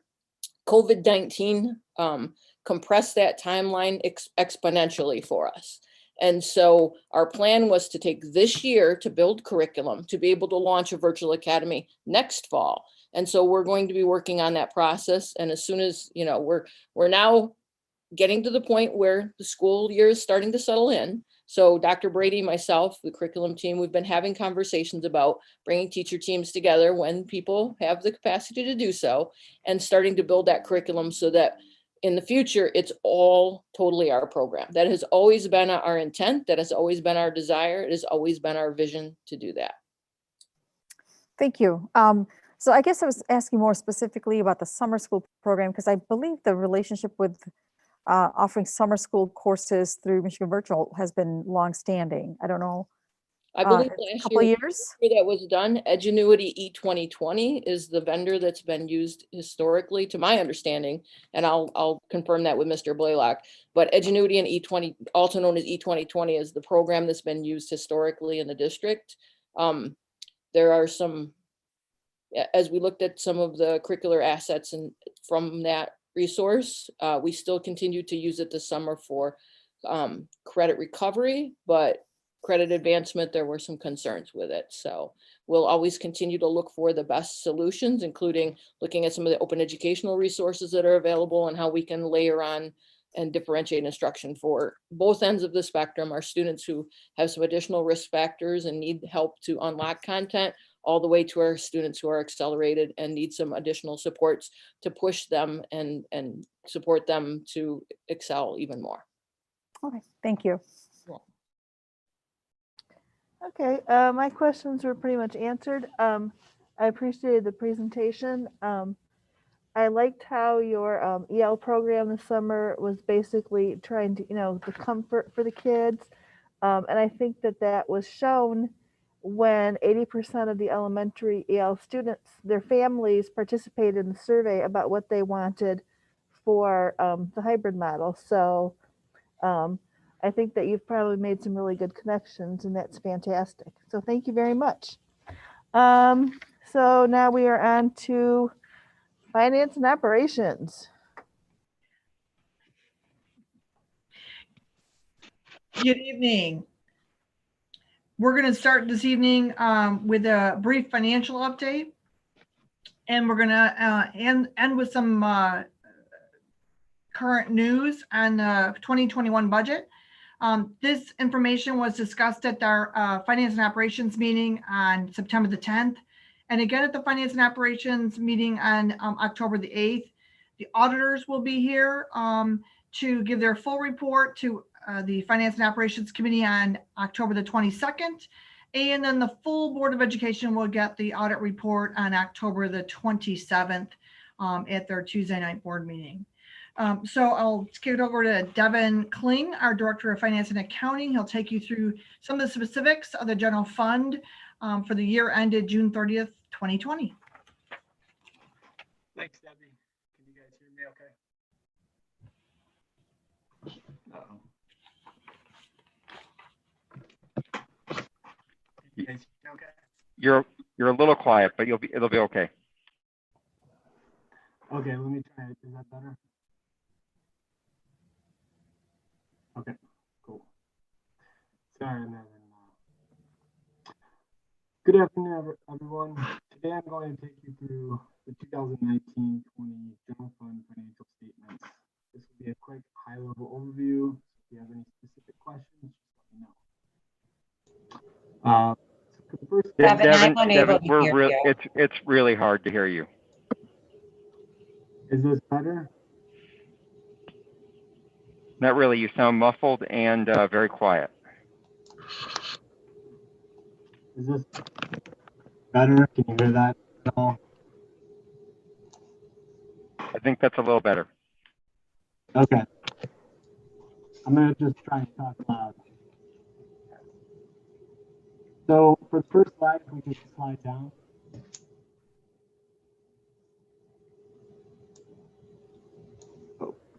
Okay, we're going to talk, the first slide we're going to cover the breakdown of our revenue budget to actual by function code. For the most part, our ending revenue was very close to our budget. Devin, I'm sorry, but we're just having a hard time hearing you. I'm seeing the people in the room are they're not hearing you well either. I mean, I've heard the presentation before, so I can understand what you're saying, but I think those that have not seen it are struggling. Yeah, I can just take over, Devin, and we'll try again next month. I'm sorry. And Debbie, we hear you perfectly. Okay. So Devin was going to say that the one large change in the revenue, this is 3 different columns, which includes the June 30th, 2019 actual, the June 30th, 2020 final amended budget, and then the June 30th actual results of our operations. And so a lot of things obviously came in as we thought, except for one large change in the state school source revenue. There was a $175 per pupil membership reduction. When the original May estimating conference came out, and then subsequently the August revenue estimating conference came out as well, the state of Michigan decided that they could not meet all their funding obligations under the foundation allowance formula. Therefore, they reduced school districts across the state $175 per full-time equivalent student. What that meant for us is about a $3 million decrease in our revenue for the general fund. Now, the board didn't know that when the board had to adopt its final budget, because that hadn't been done by June 30. So unfortunately, that reduction in that state source line was significant, and that was a $3 million reduction in revenue for the prior year. Expenditures, obviously, we moved to a virtual format and an emergency learning situation. And so many of our expenses are less than we originally anticipated. And in the instructional categories, that was true as well. And so elementary, middle, and high school staff and supply material and other purchase services, all those were less than originally anticipated. Under the supporting services categories, a lot of those were less than anticipated as well. The largest of which was in the maintenance and operations line item. Obviously lower overtime, which is incurred in the spring, lower repair orders, work orders, lower utility costs for natural gas and electric, as well as some credits we received from our custodial cleaning company based on contract language and how many people were available to be in our buildings. And so those were the largest reductions, but across the board savings of about $4 million in total for the expenditures, but mostly here in supporting services. Other financing uses, this is the transfer to other funds to support the preschool program. And so that preschool programming needed support from the general fund for its operations last year. A lot of the preschool revenues, as well as community ed revenues, were reduced because we had to give refunds for part of March, April, May, and part of June. So therefore, finally, when you look at this is the object level statement, sorry. It's the same expenditures, but stated in an object form versus a functional form. And so you can see salary and benefits were slightly reduced, but the largest expenditures were in purchase services for our third-party contracts, supplies and materials, not all the textbooks were received that we wanted to on order and the like, and the supply categories were also reduced. So total expenditures, we planned on 175.9, but what we really spent was about $172 million. So in summary, we had actual results last year were an increase to our beginning fund equity of about $5.3 million.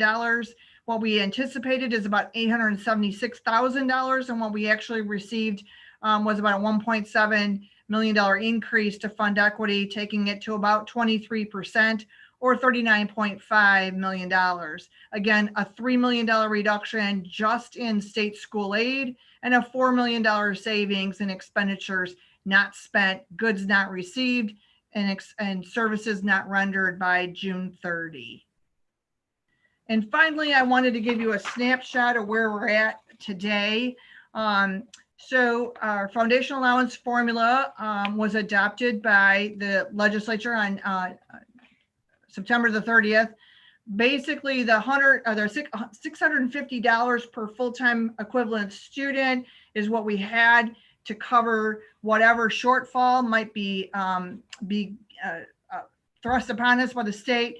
And they only took about $175. So that's $475 times about 17,000 is an $8,000 swing to the good. The enrollment decreases to date. I could have updated this today. I didn't want to, but I know we've lost another 30 or so FTE. So we've lost a significant number of students. We'll have those final enrollment numbers from Mr. Tiskowitz later on this month, because there's a 30-day window for them to finish all the adds and deletes. And so that's going to be a negative swing for us by about $2.5 million. And that'll hit the general fund as we move towards our first budget amendment. As you know, restricted federal funds were received. We had the Federal CARES Act of $797,000 that was allocated between PCCS and some of our private schools in our school boundaries. The coronavirus relief funds of over $6 million.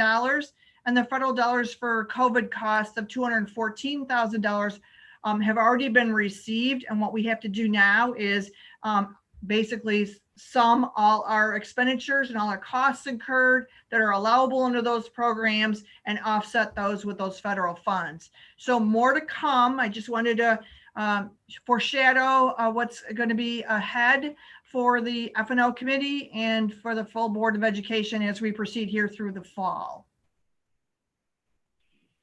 Debbie, I just want to, I think you mentioned $8,000, and it's actually $8 million. Yeah, sorry, pardon. Yeah, thank you.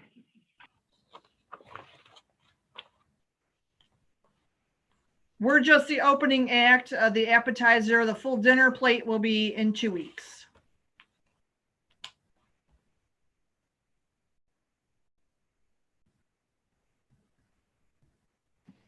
Thank you so much. Kate, do you have any questions?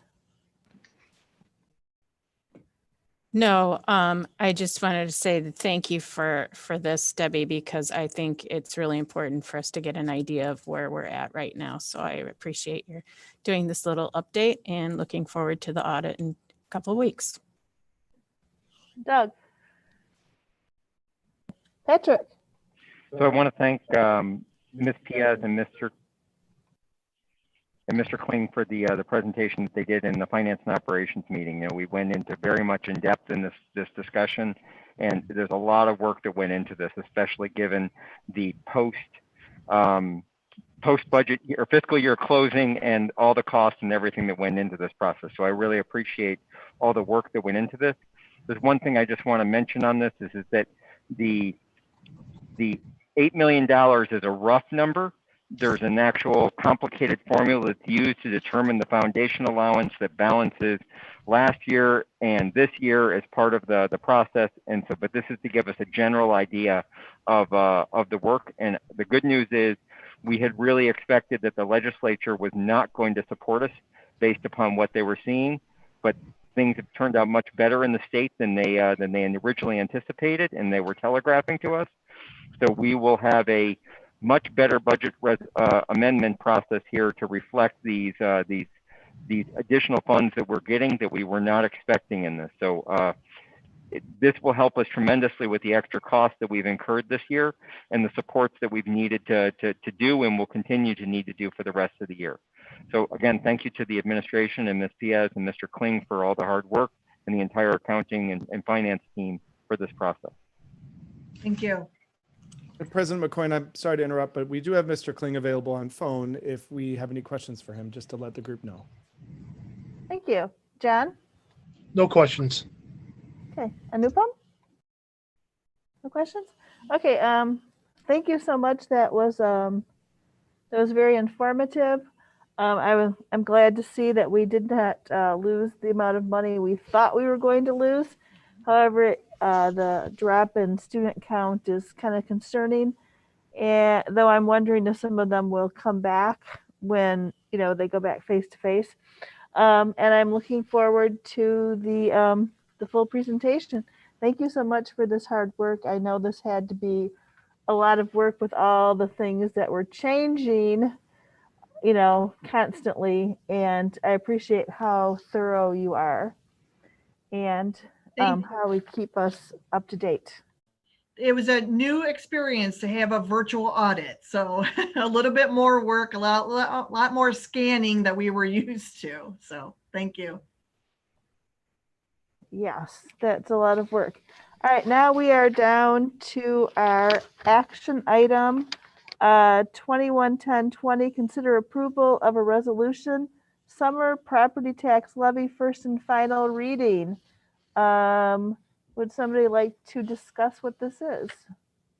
You want the motion first or to discuss it first? Yeah, let's have the motion first. I'm looking for a motion. So I move that we consider approval of a resolution for the summer property tax levy, first and final reading, action item 21-10-20. Support. It has been moved by Member Kehoe and seconded by Member Barninski that we consider approval of a resolution, summer property tax levy, first and final reading, action item 21-10-20. And we will now get an explanation of what this is.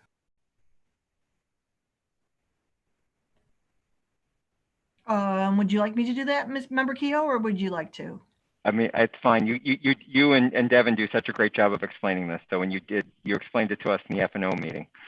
All right. So on an annual basis, the Board of Education has to adopt a resolution, and that resolution has to opine on whether or not they're going to collect property taxes either 50-50 between July 1st and December 1st, or whether they're going to collect 100% on July 1. And this Board of Education over the last several years has voted to collect their taxes. That's the 18 mills non-homestead, and collect that on July 1 in addition to your debt service millage, which then pays the subsequent years debt service payments. And so that's what this resolution does. It informs your community as well as the taxing authorities that you're going to collect all your taxes on July 1 for 2021. And this is a resolution that we have to do every year, correct, Ms. Diaz? Okay. Does anybody have any questions about this? All right, seeing none. Mr. Brooks, will you take us through a roll call vote? Okay, first member Brzezinski. Yes. Member Brooks, yes. Member Kehoe. Yes. Member Lazarowitz. Yes. Member McCoyne. Yes. Member Sadoo. Yes. Motion passes 6-0. All right, our next action item is 21-10-21. Consider approval of a resolution, Salem Pool, domestic hot water boiler replacement, first and final reading. I am looking for a motion. Madam President, I move that we consider approval of a resolution for the Salem Pool domestic hot water boiler replacement. Action item number 21-10-21, first and final reading. I second.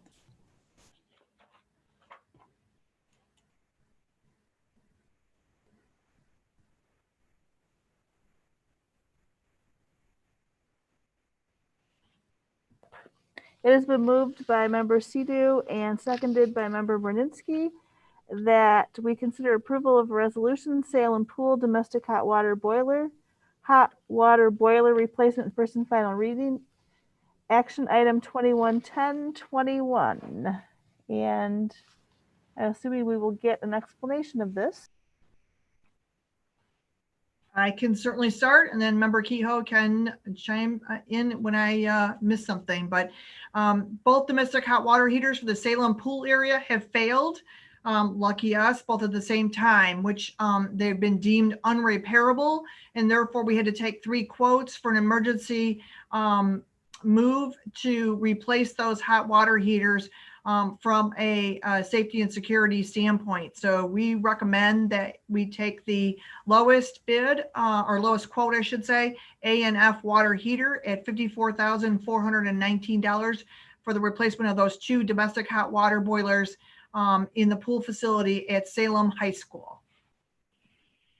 Great explanation, Ms. Piaz. So a couple things to add on to that. We've worked with A&F Water before, and the equipment that they're recommending is equipment that we're familiar with and comfortable with. Just for people to understand the process, we have 2 boiler systems that are used to support the showers and the other domestic hot water uses in the pool, and we rotate between those to evenly wear them. When one of them started giving us trouble just recently, we switched to the second one. It worked fine for about a week, and then it immediately failed again, or the second one failed. So that's why we're bringing this forward as a first and final reading. We're comfortable with the bids that we have, and we're comfortable with the vendor that's providing this. So this will help us get that equipment in there right away to support that process. The students that would be using that space are using an alternative space right now. So they're being served, but we do want to get this back in place as quickly as we can. Kate. Thank you. I see that these are being purchased by with the 2015 bond funds. So I just wanted to mention that. But I was also wondering, do we know how old the hot water boilers that failed are, and then also do the new ones that we're hoping to purchase, do they have any kind of warranty? Yes, there's a warranty. I think, is Mr. Grzinski on the call? I am. Okay, go ahead, sir. Yep, it's comes with 2-year parts and labor, and the age of the boilers we're replacing are 29 years old. Thank you. I figured they were probably old, but that that number is even older than I expected. Thank you. Does anybody else have any questions? Okay, seeing none, Mr. Brooks, will you take us through a roll call vote? Yes. First member Brunensky. Yes. Member Brooks, yes. Member Kehoe. Yes. Member Lazarowitz. Yes. Member McCoyne. Yes. Member Sadoo. Yes. Motion passed 6-0. Thank you. Okay, so now we are down to letter E, discussion update on secondary hybrid model. I am assuming this is Ms. Merritt and her team. Yes, I will begin. Thank you, Ms. McCoyne, President McCoyne.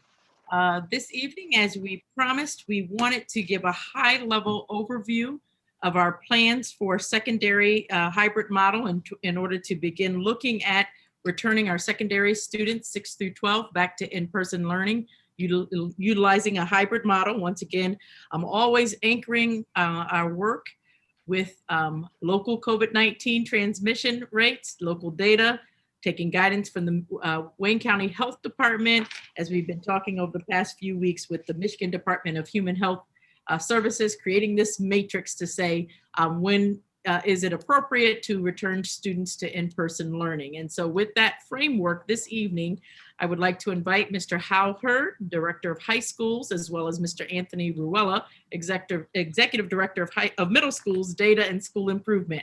They're going to just take us high level through the process that our committees are following, just where the work that they are right now, explaining really some of their guiding principles and some timelines that would get us to a recommendation that will bring forward to the Board of Education, hopefully October the 27th at our next meeting.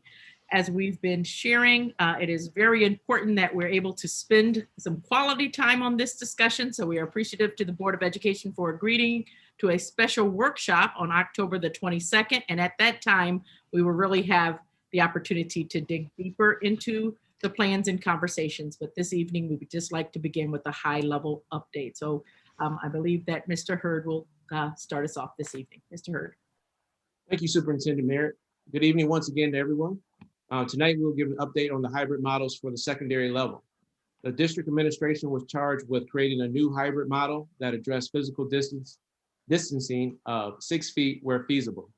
Subcommittees were formed at all 3 levels, elementary, middle, and high school.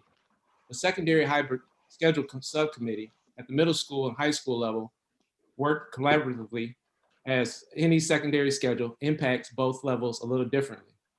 These subcommittees both have district level and building level administration and instructional representation, along with consultation from district nurses and transportation services. The purpose of these committees was to explore and develop hybrid models that reintroduce students back into in-person learning while incorporating physical distancing where feasible, while providing the best instructional experience for students as we work towards a return to in-person learning. If we could have a trend, yep, to the next slide there. The work of the secondary hybrid schedule subcommittee is guided by the values and principles outlined in the district's vision, mission, and belief statements, as well as a focus on balancing the expectations of the Michigan roadmap, the demands of our rigorous curriculum, impact on students and staff, impact on instructional delivery, and the complexities of the secondary schedule. If we can advance to the next slide there. Our subcommittee work began on September 15th. The work of the committee consisted of targeted outreach to other administrators and gathering feedback from teachers, instructional coaches, plant engineers, nurses, office staff, and maintenance department and transportation departments. This work has led us to the development of multiple potential hybrid models. The subcommittees will continue their evaluation of the strengths and weaknesses of each model and seek feedback from the following stakeholder groups: staff, students, and families via surveys that will be launched at the end of this week. We have an aggressive timeline going forward, as the committee will review preliminary survey data and share it with the Board of Education during a board workshop scheduled for October 22nd. We plan to have a recommendation to the Board of Education for the October 27th meeting. If approved, the administration will collaborate with the transportation and the building instructional design teams to refine implementation plans between October 28th and November 6th to meet the target implementation date of November 9th, which is the beginning of the second marking period. And we can go to the next slide here. The committees began work by exploring the charge that was given and considered a series of guiding questions. What do we know? What do the facts tell us? What are the possibilities? What things do we need to consider? Availability of needed resources, barriers to implementation. What impact will it have on those involved? And finally, what are the pros and cons? These questions grounded us as we began the work of developing and probing possible hybrid models. For example, our current remote learning reality allowed us to shift the start time for the high school students and utilizing a block schedule 6-12. Both of these concepts have been topics of conversation at the secondary level in the recent past, and this work has provided some space for further exploring these ideas in the context of their current impact and how they should or should not be incorporated as we plan for the future. The committees investigated, stay there. Thank you, Mr. Brandon. The committees investigated and considered various scheduling models. We explored a few full and half-day models and how each might look if we utilize block scheduling versus a traditional 6-period day. In addition, we discussed what these possibilities might look like if we kept the current start and end times that we've been using this fall, versus what might they look like if we return to the time schedules that we had last year and in previous years. Some of the models were eliminated as viable options based upon their misalignment with the guiding principles that Mr. Hurd shared earlier. Specifically, some issues we had were with the negative impact on live instructional time, transportation, as well as challenges and/or the inability to physically distance students during instructional times.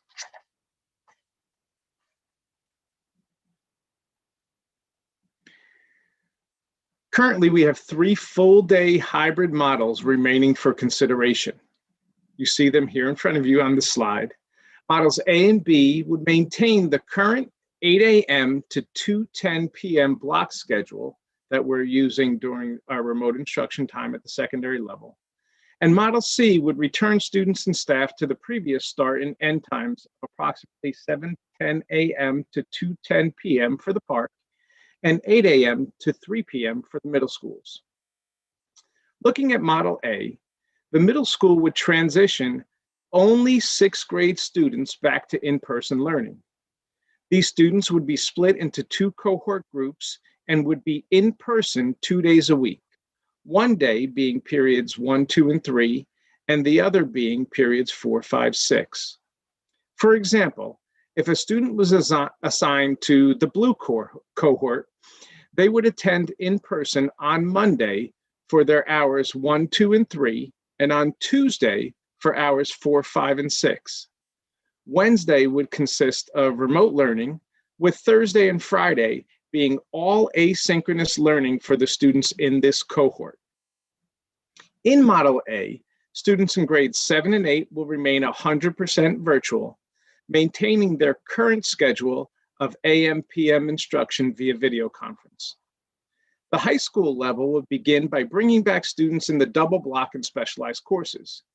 These are courses that require special software or machinery which are difficult to replicate or use in a remote setting.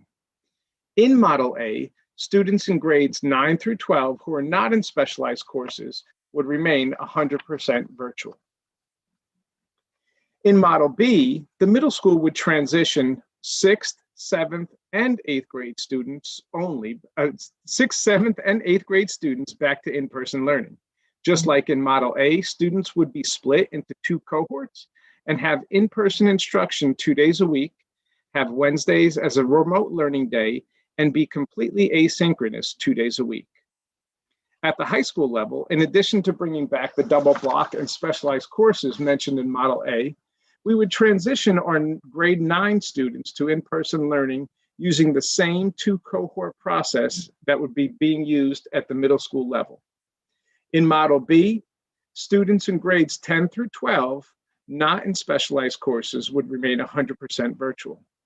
As stated earlier, the start and end times in both Model A and Model B for grades 6 through 12 would be 8 a.m. to 2:10 p.m. We look at Model C, this has students in grades 6 through 12 returning for in-person instruction in the 2-day-a-week cohort model that we discussed both in Model A and Model B. Implementing this model would require individual bus runs for the middle and the high schools just because of the number of students being served.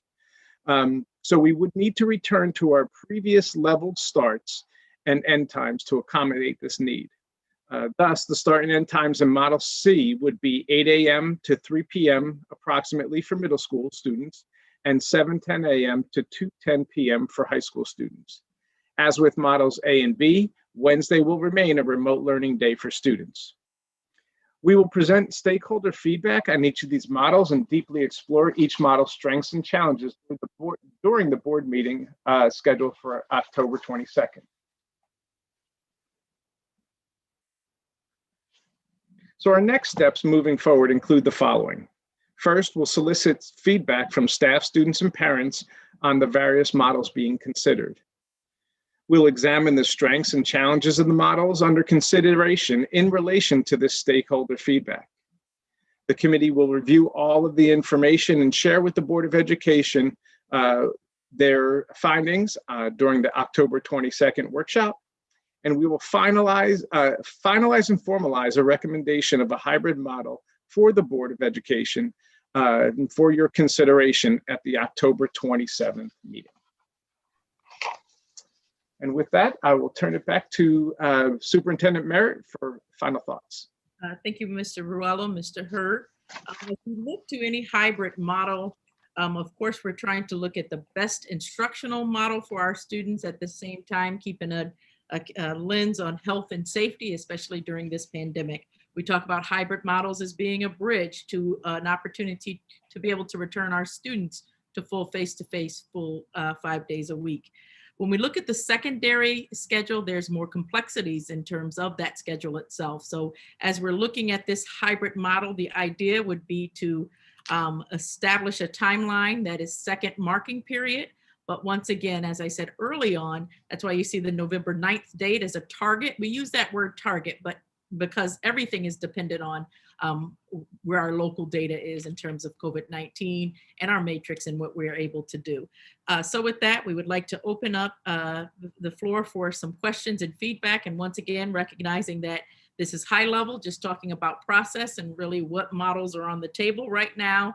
And we will plan to come back on the 22nd with a full workshop so that we can really dive into your questions and also provide you some more details based on information of preferences through surveys that will be solicited. Okay, thank you. And just as a reminder, we are having a workshop meeting on the 22nd. So we'll have a limit to the questions tonight, but we will get to a few of them. Kate.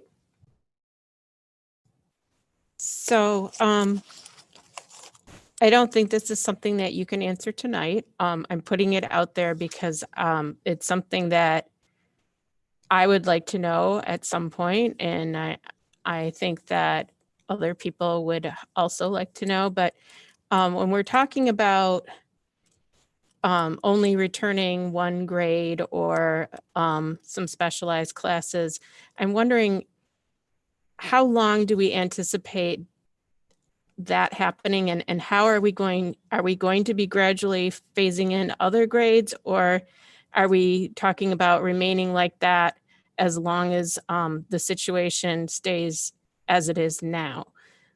So just, if at some point we could have a discussion about that, I think it's really important to understand, if we're talking about eventually bringing everybody back, how are we phasing that in? So I'm just putting it out there. You don't have to answer it tonight, but I think it's important that we get an understanding of that.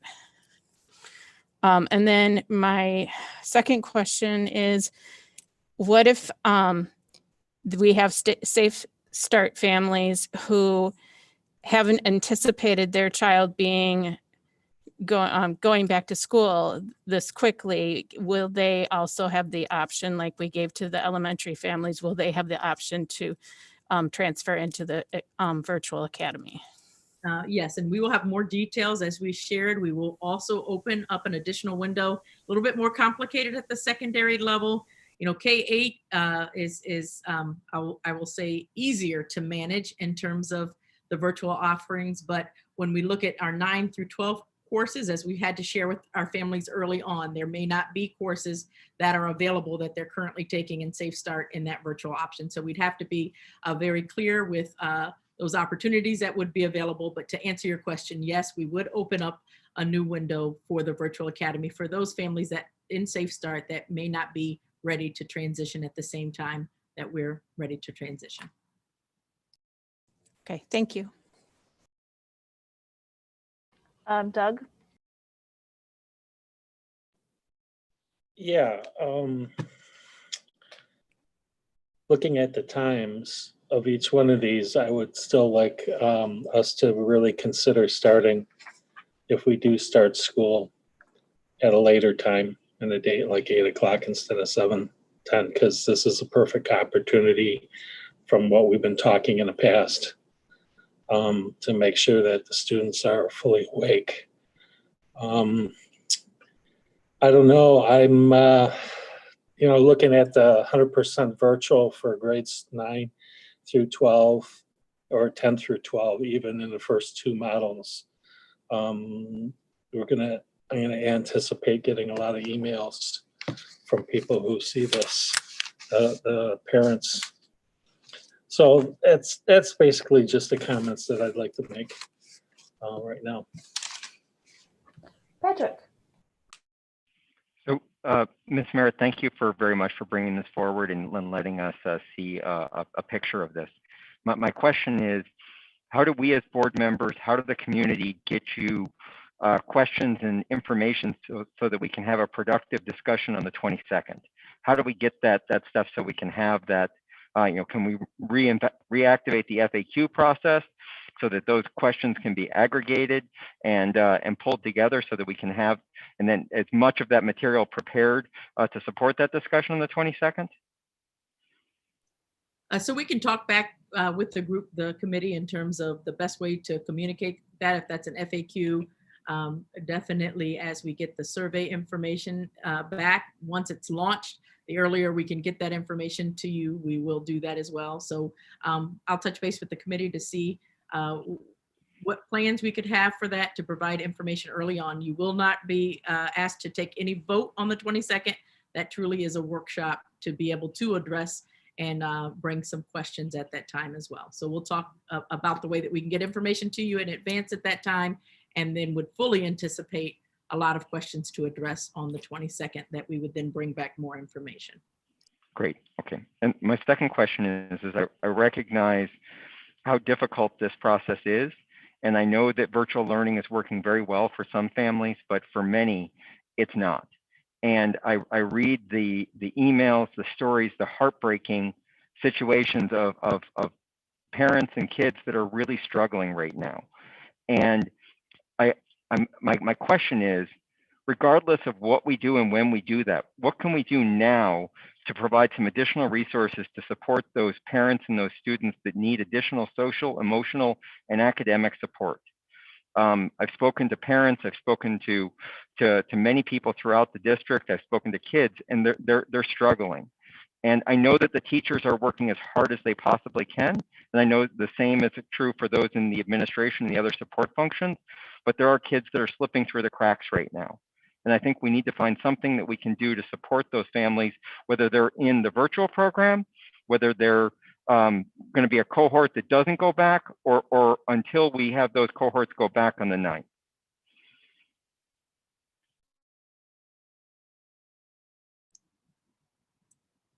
So my response to that, if that's a question there, I think that we could all agree that the best way to support our students in that environment that are struggling virtually is the opportunity to return face-to-face.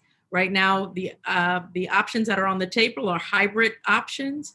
I definitely heard, I think earlier on this call, I believe it was Trustee Borninski, that we do want to begin to engage in conversations around when that time period, when we talk about this as a bridge. I know that we would need to be able to talk about when we have that ability to be able to shift and be able to offer more opportunities for in-person for families that choose. And I will continue to say, I think as we navigate this pandemic, choice always has to be an option for our families, because there will be some that would have that preference to remain in a virtual environment, and others, to your point, Trustee Kehoe, that virtual environment is not working as effectively for their students. So having that ability to choose to come in person. So I welcome those discussions at the board level to see when we can begin to define, looking at the metrics that we have in place, and our willingness to entertain those conversations as well, I hope can be in the upcoming future. So I understand exactly what you said, and I'm sorry I wasn't clear. There are families right now that need some additional help today. What's the best route for them to get that additional support? I've spoken to a number of them that have reached out and they haven't heard back. And I know that people are pushed to the wall right now. Is there a way that we can get additional support for those families that need the help while they're still remaining virtual? I recognize that we've got this time coming up on the 9th and our workshop on the 22nd, but I would prefer to see if there's something we can do to help some of those families now. Absolutely. We strongly encourage all families to make sure that reach out first to their teachers to address any concerns that they may have. If they need additional support beyond the teacher, then at the elementary level, go right to your principal. If it's a secondary level, it could be the assistant principal or the principal. If you need additional support, the next layer that is identified is our directors of either elementary, middle, or high school.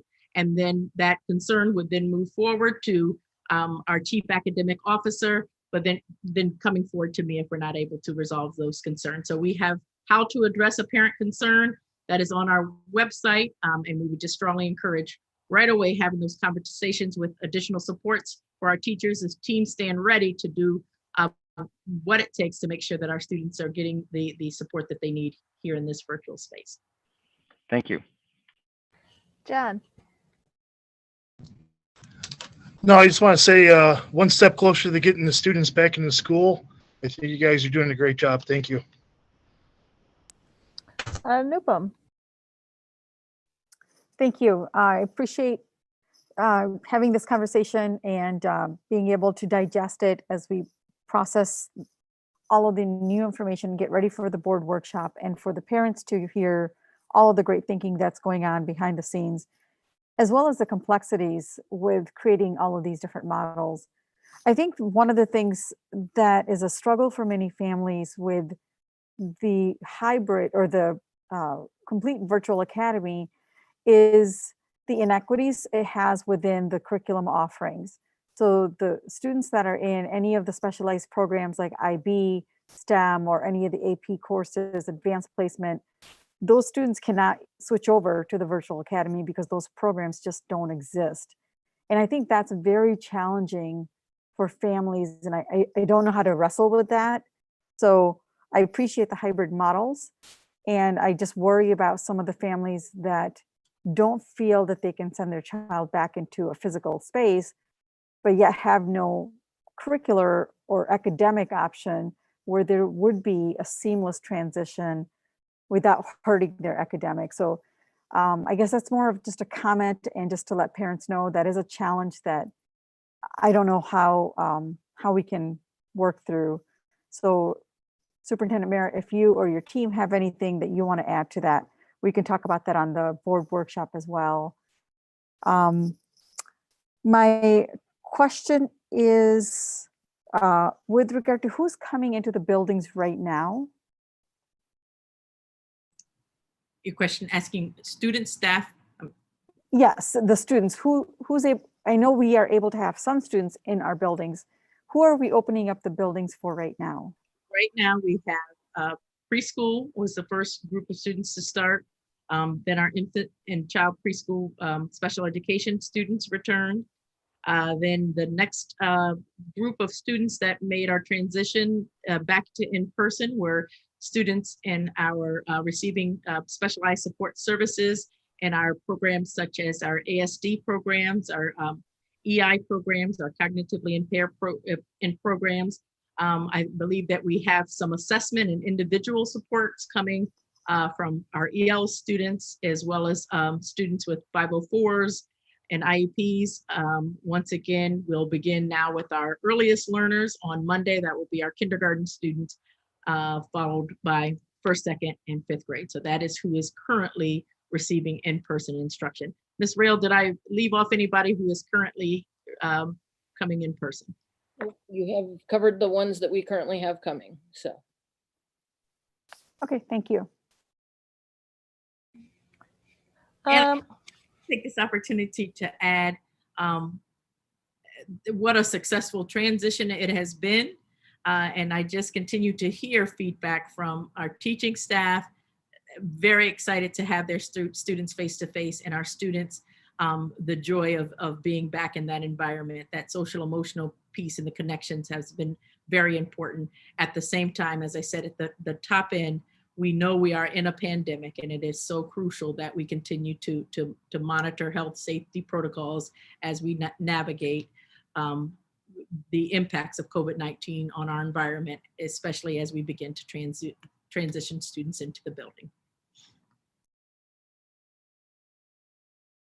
Okay, thank you. This looked difficult. I guess the big plus about living in this district has always been the park and the all the curricular offerings and all the programming that is available to our students. However, that does seem to make it a lot more difficult when you have to switch up anything, because there's a lot more moving pieces than in most districts. So I really appreciate the work that went into this. I know that scheduling even on a regular year is very, very difficult. So I was wondering about if you start to transition children back into the high school and they have it's for the double block and the specialized courses. Would that be, say for instance, a child has a double block and they only need to be in the building for that? Is there going to be bus transportation, or is it like you are in there for the entire day? So I'll start off, but Mr. Hurd, you can jump in and help. Looking at opportunities for that, if that is the initial start, for them to have that doubled time, and then make sure, you know, in that model where it's only the doubled sections coming back, and I think it may be an option also with the 9th grade students being there. It was conversations around that block schedule, so they would be there for the morning, and then could have almost a learning pod space that they could attend that 3rd hour virtually with their class before then transitioning home to continue in their asynchronous learning for the afternoon. Mr. Hurd, did I say that correctly? Is that what's being considered? Yes, that's one of the things that we've talked about. So if a student has a double block class and say it's 1st and 2nd hour, they would attend that particular class. And then 3rd hour, you know, providing a particular space for them to have that 3rd hour. It may be something that's still virtual. So they'll still have the device, and then they will have a space to still participate in that class. And then as well in the afternoon portion, you know, they may return to those 1st and 2nd hour classes which will be a double block for more learning, more opportunities in those classes. And in that 3rd class, they would also find that spot to log back on if it's in a virtual setting or not. So those are some of the ideas that we've thrown out there and kind of discussed as a committee. There's still a lot of things that we need to flush out in that regard. President McCoyne, I also appreciate your comment about the complexities of the park and the gym that it is.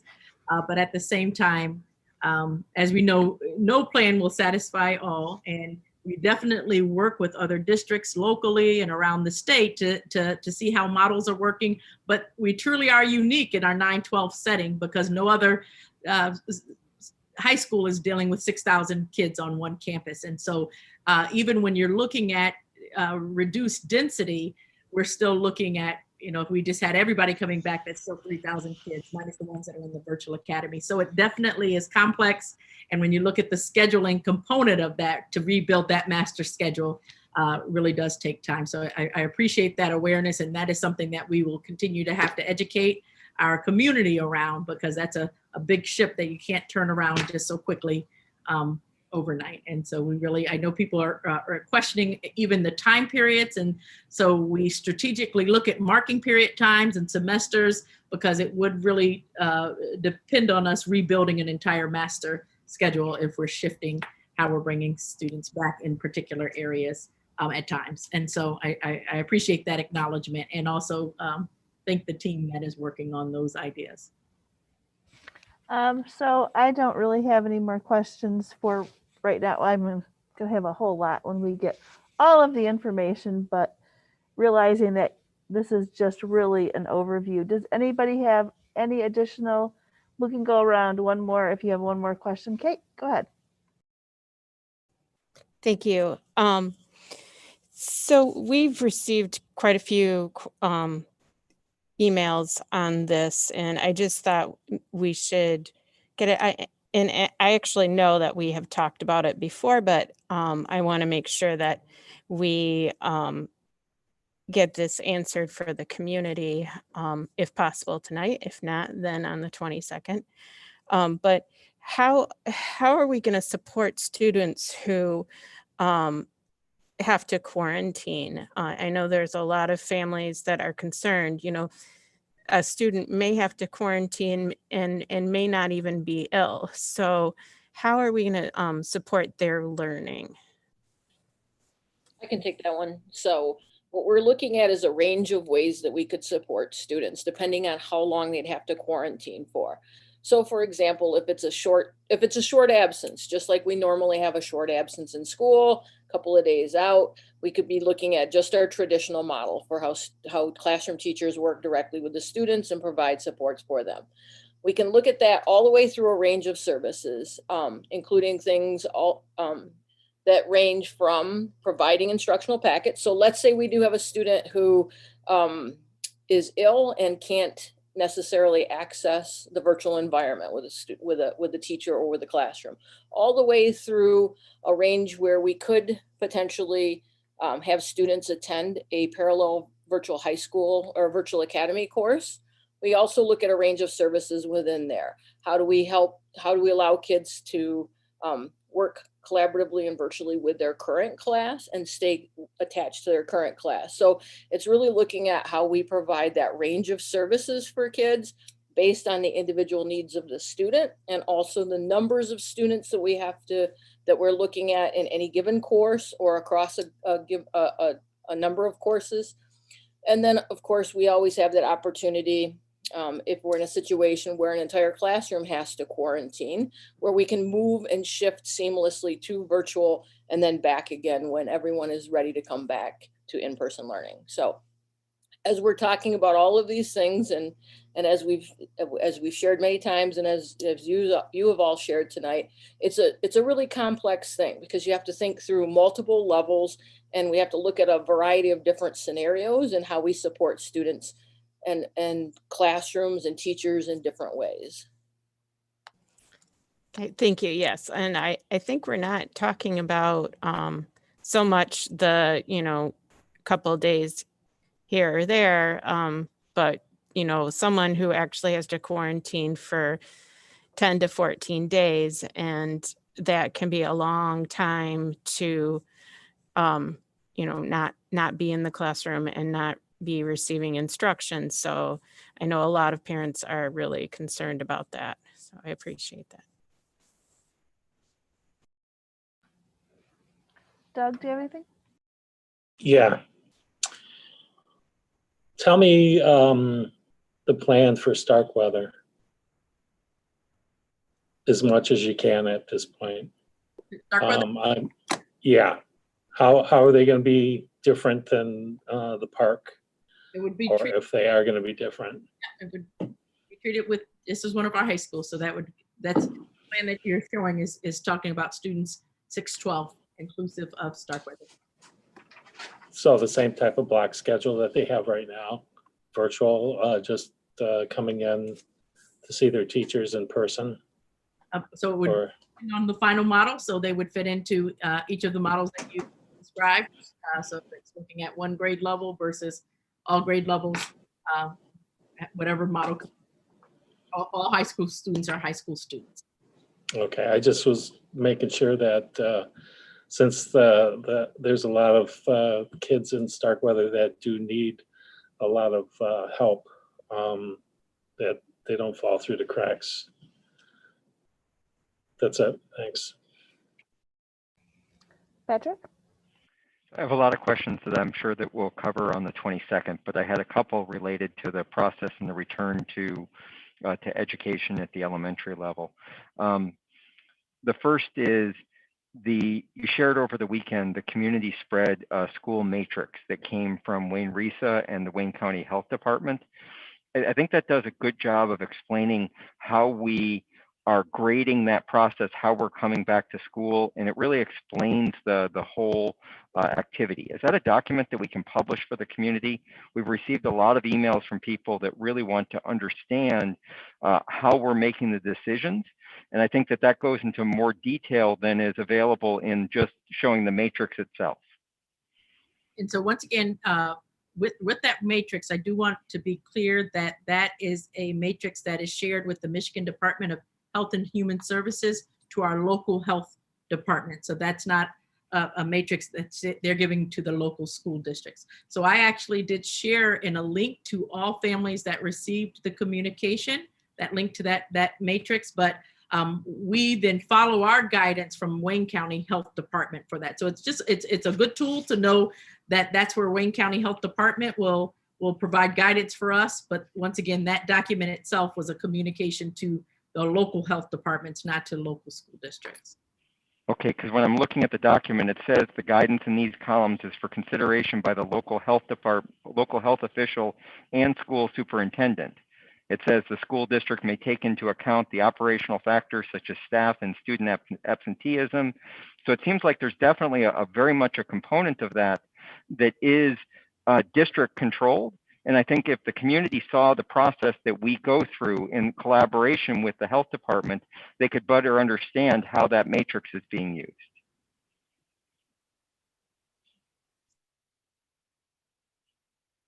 So that's not something you can share? Yes, I did share that in the communication that went out this weekend. So everybody that did that received that communication has a link to this matrix that went in my communication that went out to all. Right, but on the third page of that document, there's the criteria and definitions that explain how that matrix is read. Yes, remember how we shared that was an interim document and that had not been updated. We haven't received that. So if I get guidance from the Wayne County Health Department, that those definitions we haven't received from Wayne County Health Department. And so we shared that document with you. We put the matrix, I think that links to the matrix is something that we shared with families. And so once again, the Michigan Department of Health and Human Services provides this guidance to the Wayne County Health Department, all local health departments across the state. And then that guidance helps with school districts. We work directly, our liaison is our local health department to guide us on these decisions, but they're all through this common matrix. So when we look, for example, they've changed the ratings to where we initially saw them low, medium, high, very high, highest. Now they're a letter ranking. I shared with the community that Wayne County Health Department has currently said to us that we're D. So the Michigan Department of Health and Human Services will not say in our local area where we are. That is up to our local health department to say what is our risk level factor, and they will change and they will report that. They've told us now it is their intention to report that on the website every Wednesday. So they'll update our community in terms of where we are, and then looking to this as guidance to say, you know, if we are still at an area where D, that's a very high area, and we have no cases in the building, then that's our reduced density. If we have an outbreak in a building, that would be a time to consider remote instruction for the affected building. And so we would then engage in our conversations with our health department on those guidelines. But those specific definitions that you had as we shared, I haven't received anything updated. And so if I do receive something updated in terms of that piece, I will share that with you. But I guess I'm confused because the document that you shared with us on Saturday was the updated version. It had the letter grades and it had a third page of that document that explained how to use that chart and how the chart was actually used. And that's the third page in particular is the thing I was hoping that we could share with the community. So let me find out for you, Trustee Kehoe, what I'm able to share in terms of that information. I want to once again make sure that I am following the guidance as I was shared that I was supposed to with the Wayne County Health Department. So I will look into that and let you know. Okay, thank you. And then my second question is, I know we were submitting our mitigation plan. Has that been submitted? That will be submitted tomorrow. Okay, thank you. Okay, John, do you have anything? No. Upam, do you have anything? Yes, I have two. One is I want to follow up on Member Berninski's question about the quarantine. Actually, it's a comment and then a question. For the student quarantine that needs to take place for 1 or 2, even 3 or 4, you know, one of the things that's been very successful in the past that we've seen in Plymouth Canton and across the state and across the nation is the teacher actually having a laptop set up in a class while he or she instructs, and the students that are at home that are being quarantined can participate in live instruction like the students in a physical classroom. So we've done that in Plymouth Canton successfully. I know students have benefited from that mode of instruction, and it allows students to be part of that instructional environment just through using a laptop and Zoom like you are doing, like we're doing right now. So I would encourage the staff administration to look at that as an option for the students that are being quarantined. But obviously when it's a whole class, Beth Rail already explained that. The question is more regarding around the staff quarantine. Are we, as a district, ready to look at the subs that need to come in if we have a large number of staff that need to be quarantined?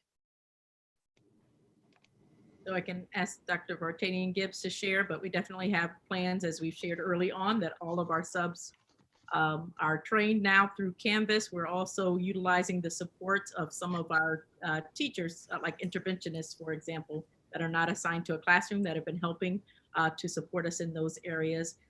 We definitely know that that is a challenge across the state as we look for substitutes with the substitute shortage, but we have our own internal plan to try to address that here in Plymouth Canton. Correct. And I can add to that also that there are several things we can do if a teacher has to be quarantined. The first thing we would look at is, are the students working remotely or are they in person? So if they're still working remotely and the teacher's fine, but he or she just needs to be quarantined, instruction would continue with that teacher. Another option is that we would look at redeploying other certified staff members that are not in front of kids in a classroom to a position so instruction continues. And then another layer of that is to provide a substitute teacher. And at this point, we have been able to implement all of those different ways that I've just shared with you in our district. Thank you. That's really helpful that you guys are thinking, multiple layers in looking at possible solutions if we get to that scenario. So thank you for that detail. My second question is more around bringing the families into the conversation. At what points would families be invited to be part of the conversations on the secondary plans? Mr. Hurd, do you want to share, Mr. Ruel? Well, the plan for the next step is through that survey, getting feedback in the survey, not only like making choices, but also soliciting feedback, and then also having a portion where they will be able to add questions or ask questions that they will need to be answered. So that's another way where we can get a lot of family feedback to us and be able to kind of address some of those things and see what's being said out there and incorporate their thoughts as well. Okay, thank you. Okay, I don't have anything for right now. I have plenty for later, but there's lots and lots to get through. So we really appreciate your thoughts, and we really appreciate all the hard work ahead for your team also. And we look forward to a productive meeting on the 22nd. And just to be clear, that is the 22nd, and we were starting at 6. Was it 6 o'clock we were starting? So I wanted to discuss that. Okay. F&O now will end at 5:30, so we could either go right at 5:30, or we could, if we needed a little break, start at 6. So maybe you can have that discussion now and let us know, and we can move forward with posting that. Okay, so I am not on F&O, so I guess this would be, I would like the thought of the people that are on the F&O, if they are going to be, needed a few minutes, or if they're okay. Patrick? I personally don't have any problem moving right into the meeting, and I think the earlier we do that, the better for the community. But I will defer to my other board members. I was wondering if it's going to be recorded, the meeting on the 22nd. Okay. I have a medical procedure in the morning. I'll do my best to try to make it in the evening. I'm just giving you a forewarning on that day. Okay. Anupam, what is the time for you? Are you okay? I'm okay. I'm fine with moving the F&O. I guess we'll have to figure out our planning meeting. That's the only thing. Certainly. Okay. So are you good with having the meeting start at 5:30 then? Oh, perfect. Okay. So it looks like 5:30. All right, we will get that posted. That will give you a hard stop for your F&O then. All right, so now we are at F, which is citizens' comments. I'm going to remind the community that in order for your comment to be read, you had to have your first and last name, correct email address, and we will read one comment per person. We will start with Mr. Kehoe, Ms. Sidhu, and then I will read one until we are done.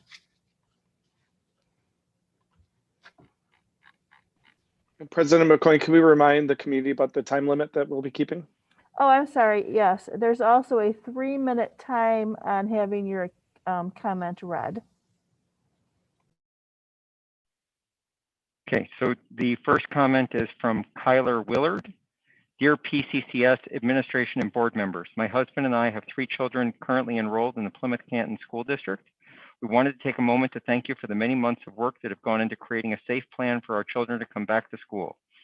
We have watched almost all of the board meetings for the last 4 months. We're very impressed with the committees that share the plans and with the superintendent. It's obvious she cares deeply for our children, and her strong leadership through this difficult time is so appreciated. We are grateful.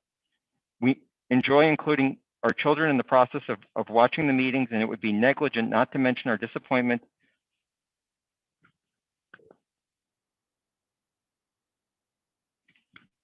We enjoy including our children in the process of watching the meetings, and it would be negligent not to mention our disappointment over the disrespectful, rude manner in which one of the board members addressed the superintendent at the meeting on October 9th. We remember the same board member being harsh and rude to other women in previous meetings as well. During these difficult times when everyone should be working together, it is disappointing to see harsh behavior, especially when our children are watching. End of comment. This next comment is from Kathy Brokakis. Dear board members and administration, I am again and still writing to ask that we stop giving dates to return to in-person learning as if we live in a bubble or as if the virus cares what date we have chosen. The choice to send children and staff back face-to-face are being made with disregard for the current metrics and trends in the spread of the virus. Today, Michigan reported 1,237 new positive cases, raising the rolling 7-day average to 1,125, the highest average since mid-April. In addition, respected medical personnel and scientists are warning of a warning of a coming increase or a second wave in conjunction with the onset of the cold and flu season. Our own Dr. Khaldun stated today that she's concerned that we are on the verge of a second wave where we will not only see more people get sick, but more people dying. Look at other countries where they're already starting to experience a second wave. As a country, we have been even weaker in handling the initial virus, and we will not be immune to what is affecting other countries and coming our way. During our initial conversations regarding the decision of returning to school face-to-face or remotely, we had Dr. Summers present to us with her educated data on the spread of the virus. At that time, she stated that she did not feel that it would be safe to return to face-to-face. Board members asked great questions and agreed that these should be the metrics in place to decide when a safe return would be. These metrics would be driven by factual data, not competing opinions. Since then, the numbers in our area have continued to rise. Where are these metrics? In addition, we know the virus is already in our schools. The small communities we have brought back have already been affected and quarantined. In the past couple of days, staff members have tested positive. I pray that they will recover. And yet we are forging ahead with sending the elementary children back next week. And we've already been informed that secondary classes will be looking at November 9 as a return date. Teachers have been working harder than ever to make this work. We are stretched and exhausted. We are literally afraid for our lives if we are forced to return.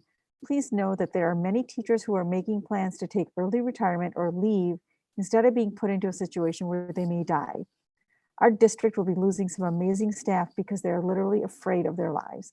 Please look at the science and the trends and the metrics we talked about in August and make decisions that show that you care about the health and the lives of your students and staff. Thank you. End of comment. This next comment is from Charles Hameline. I'd like to thank the young people for stepping up, using their voices, and helping this nation during this very volatile election cycle. I'd like to thank the board members for their efforts and for modeling proper use of PPE during these very trying times, especially given the recent news of COVID exposure in the CI program. I'm appreciative of the communication that we have gotten and hope that we will be able to move forward with transparency and timely action. I am concerned that the lack of participation in elementary school teachers, 32% not responding in the surveying process, may have been because of a lack of options during the hybrid model survey. I sincerely hope that we will have more voice and more choice when the secondary teachers are asked to participate and give our thoughts in the near future. I am concerned with the recent news of exposure in the small groups of students that have been given access to school at the secondary level. It is my sincere hope that we use transparent data when making decisions that will impact the health and safety of our wonderful staff and students, including up-to-date information on COVID exposures within the schools. I'm sure that there are many willing teachers that would be happy to help construct a thorough survey. End of comment. This next comment is from Kristen Pierfelice. I'm sure I've mispronounced that. I apologize. The comment is, I urge the board and administration to choose the plan that allows for all secondary students to return to face-to-face instruction. One of the major benefits of the park is the ability for each student to take an individualized class load that often leads to classes with multiple grade levels in each section. My 9th grader is taking courses that are filled with 9th, 10th, 11th, and 12th grade students. Placing the burden of both face-to-face instruction on top of virtual instruction for our teachers is unfair to them and ultimately will end in a diluting of content for all students.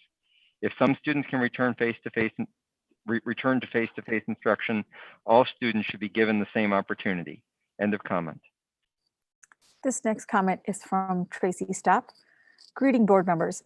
I would like the board to consider a few items as we move forward with the school year. The first is the importance of having standards of case metrics to determine when staff and students return. Our current levels are higher than they were in April, yet we have students coming back. Our decision to phase in should be based on scientific data and cleanliness guidelines, not by vocal complaining pushing us to return. Every district around us and our own phase in is showing even a few cases are causing large amounts of quarantine. For example, 22 people in Northville and 122 quarantined. I am not currently aware of any plan for the inevitable situation. We don't have subs now and teachers are already having to cover. Are teachers going to be expected to teach virtually and in the classroom when these students who are in the Safe Start are quarantined? Are our teachers going to be required to still deliver instruction from home when they are quarantined? We are working harder than ever before, but we are breaking.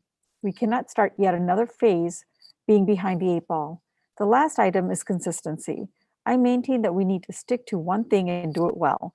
By sending kids back without any health metrics to go by, we are opening ourselves up for more outbreaks, which in turn will mean students and teachers will not have a consistent plan as we continue to close and open classrooms and quarantine people.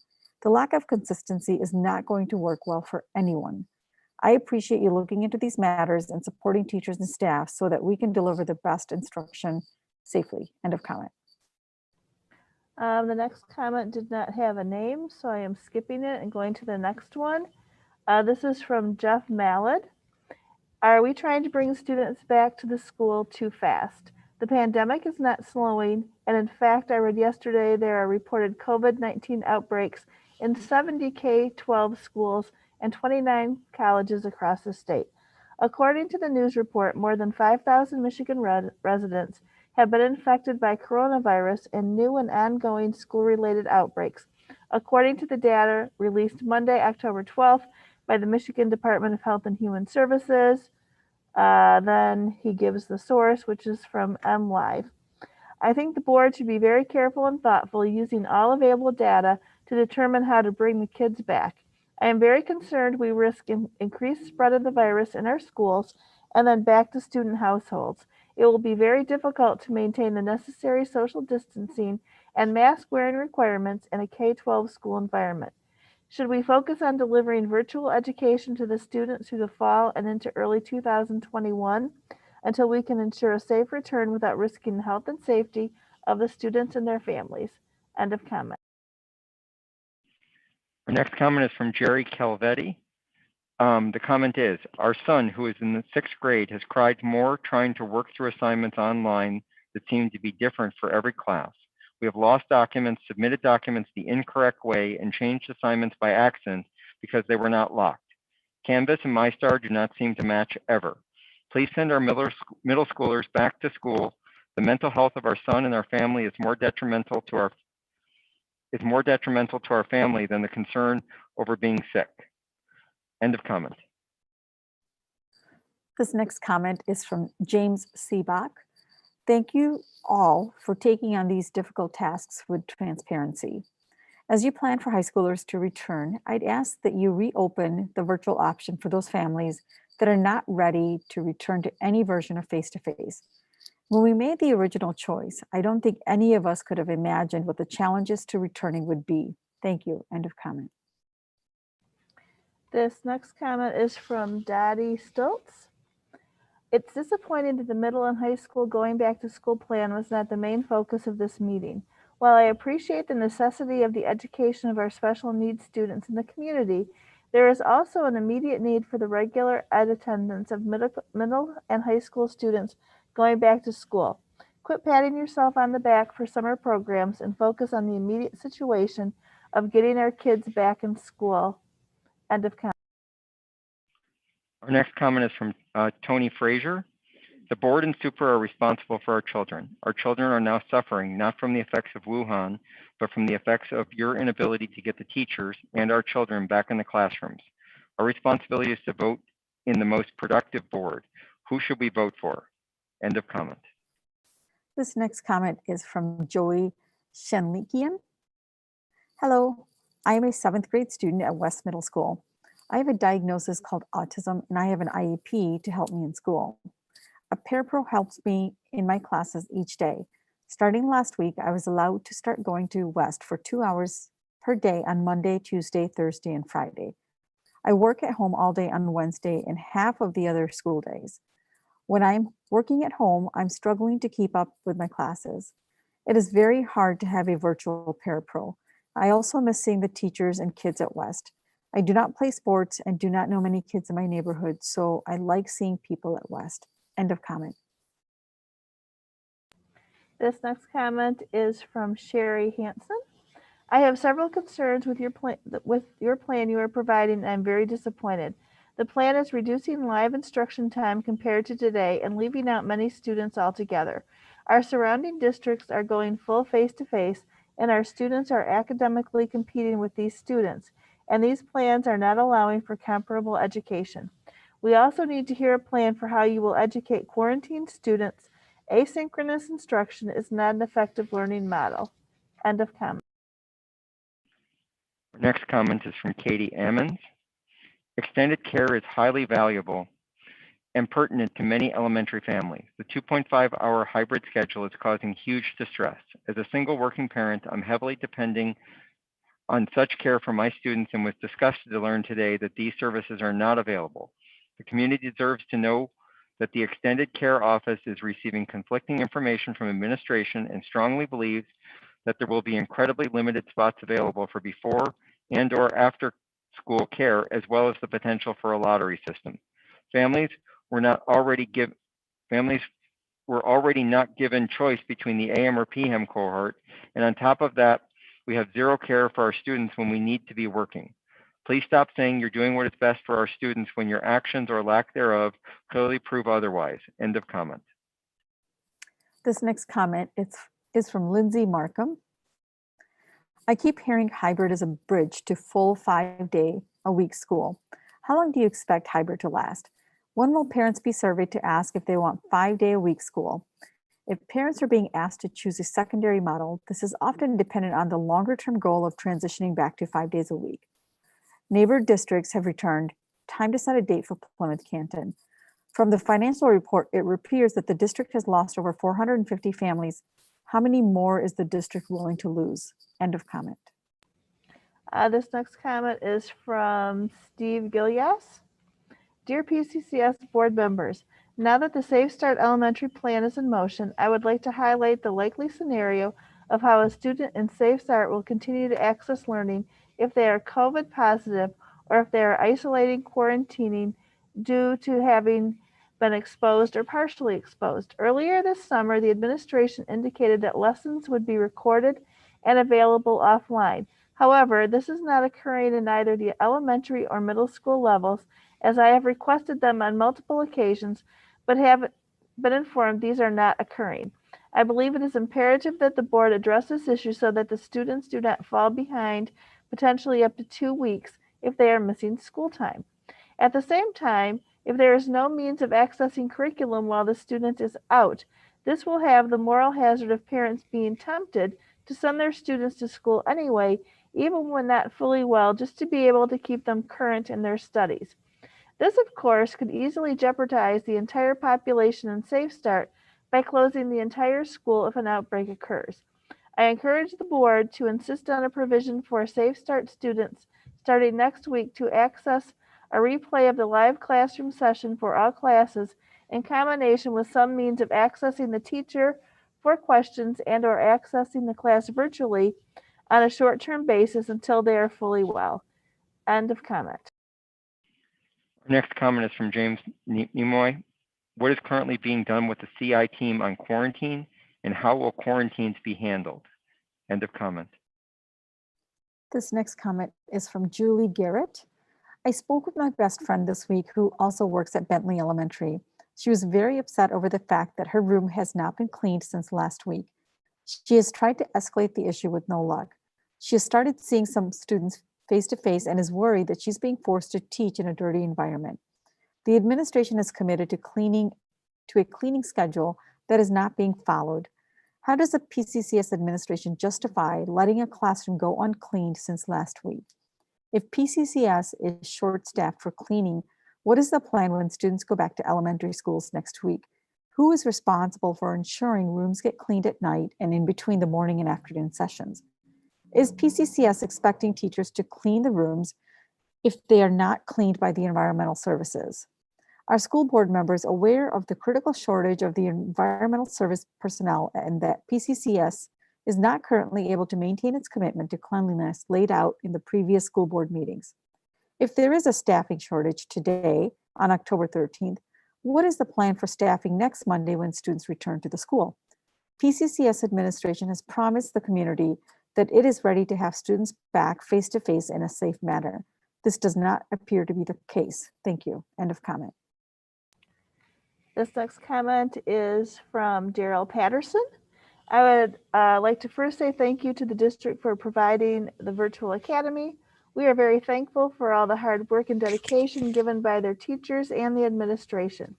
We are concerned that our middle school child's virtual academy schedule will be directly impacted with the move to middle school hybrid model. Our son currently has both Safe Start and virtual academy teachers that are providing instruction for him in the virtual academy. Those Safe Start teachers will only be available half of the days when they are transitioned to the in-person hybrid learning, which is a big departure from the current virtual academy model. Unless I am missing something, the virtual academy environment would seemingly therefore have to be updated to address the changes due to the hybrid implementation in the Safe Start program.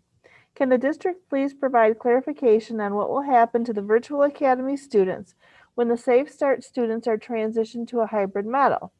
The virtual academy FAQ item 10 said that our students would receive live instruction Monday through Friday.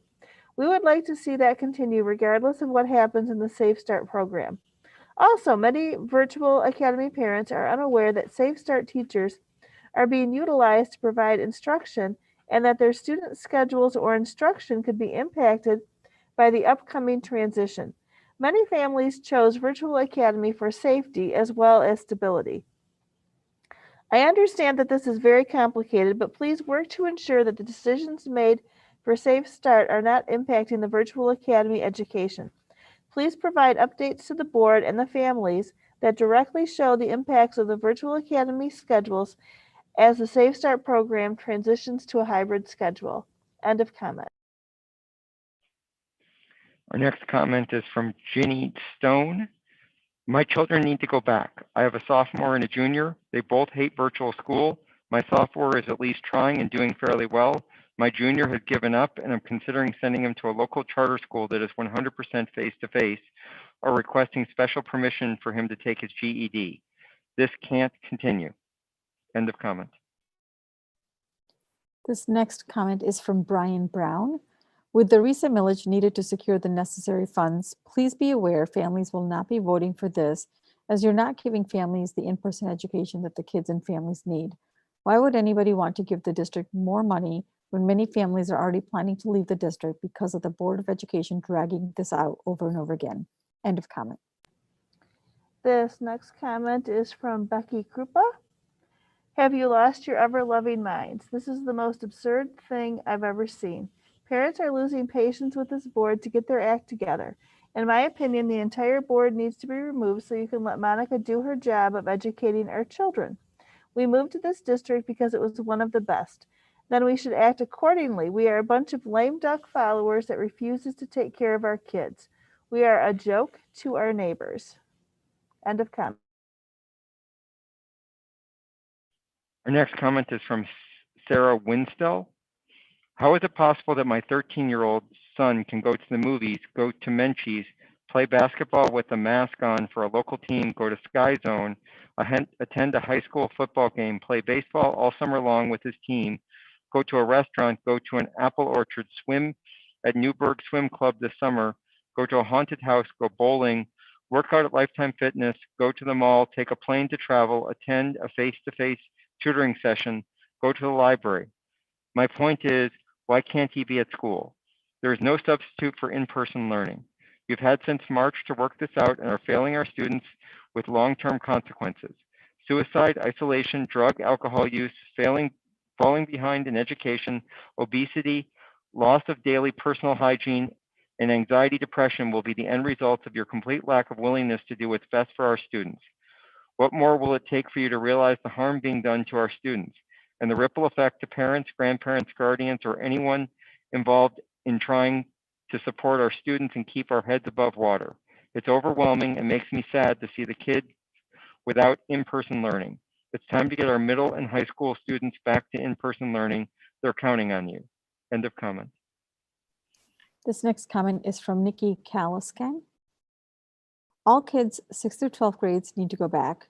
Each grade in middle and in high school are all equally important and all need to be a priority. Model C should be the only consideration. End of comment. This next comment is from Johnny Granolo.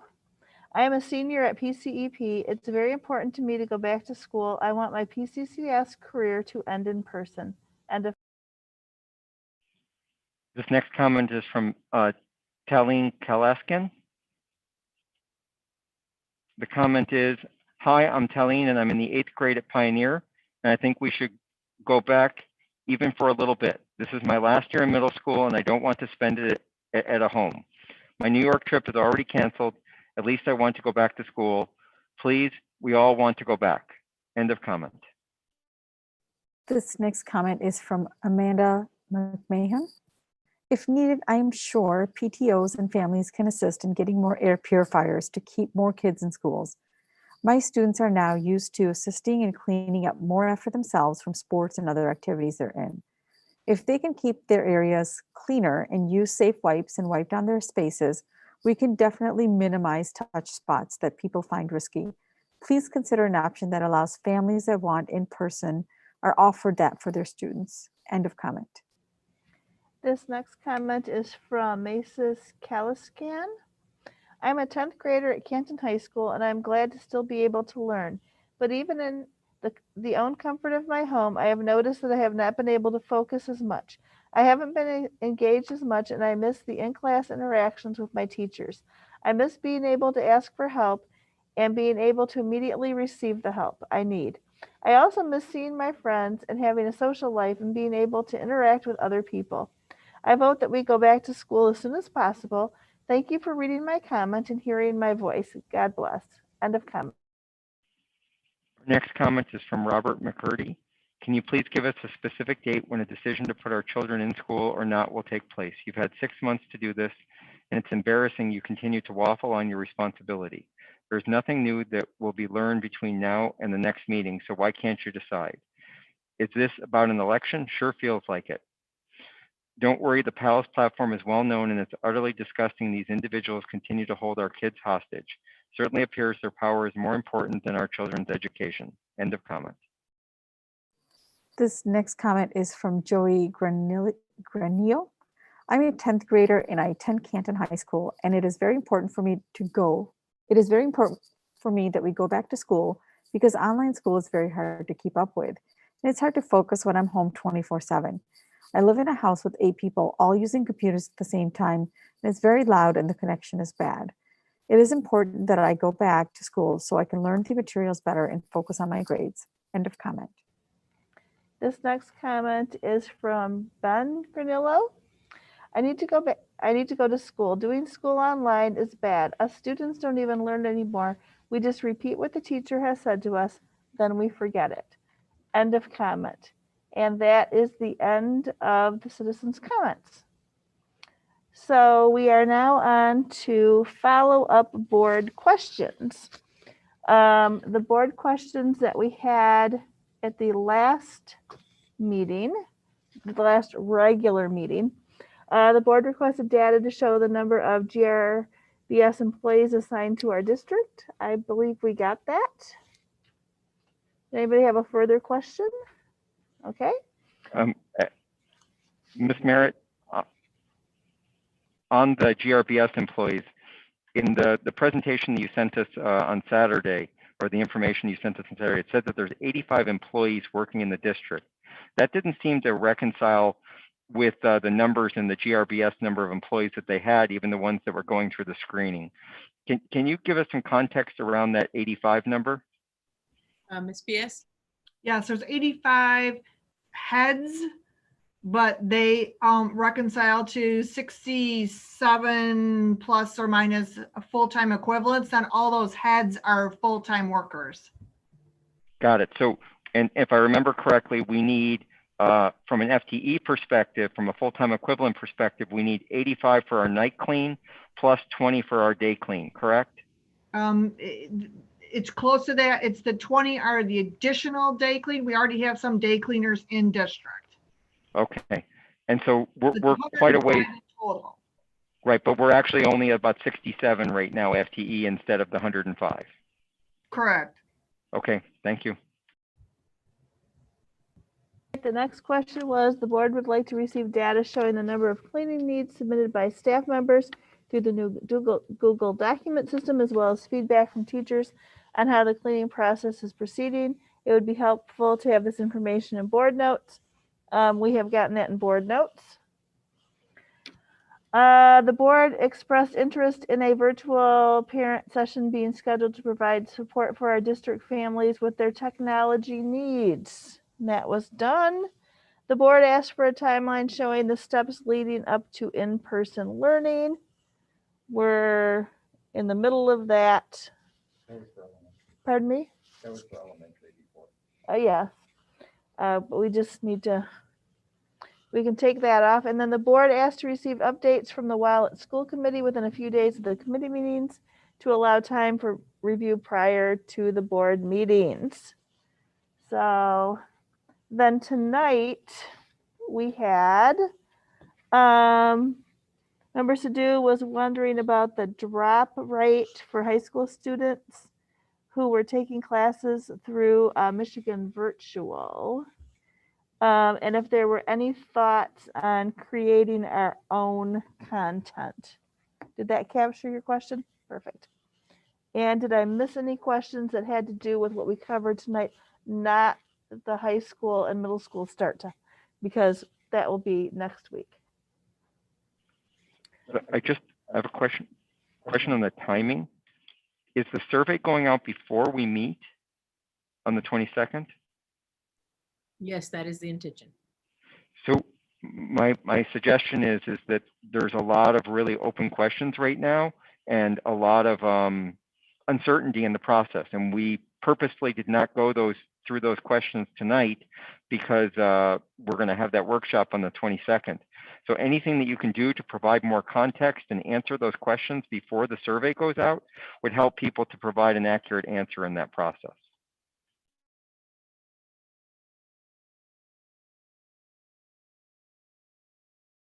All right, so that was our questions. So good news, we are at the end of our agenda. It is 10:02 and we will adjourn. Enjoy the early evening. Before adjourning, I just we didn't have it on the agenda, and I apologize for that, but I just wanted conversations around When are we transitioning? Is the goal for in-person meetings?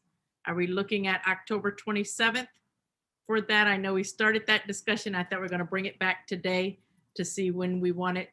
We did look at some alternative venues and what kind of reporting needs we would have or video needs that we would have in those areas, also staying within the limitations of the Michigan Health and Human Services Executive Order. So I don't know, do you want to discuss that on the 22nd or have a conversation tonight? I think that we would like to move as quickly as we could to having those kind of meetings. So I don't think we don't really need to discuss it because we're all pretty much in agreement that we would like to do that.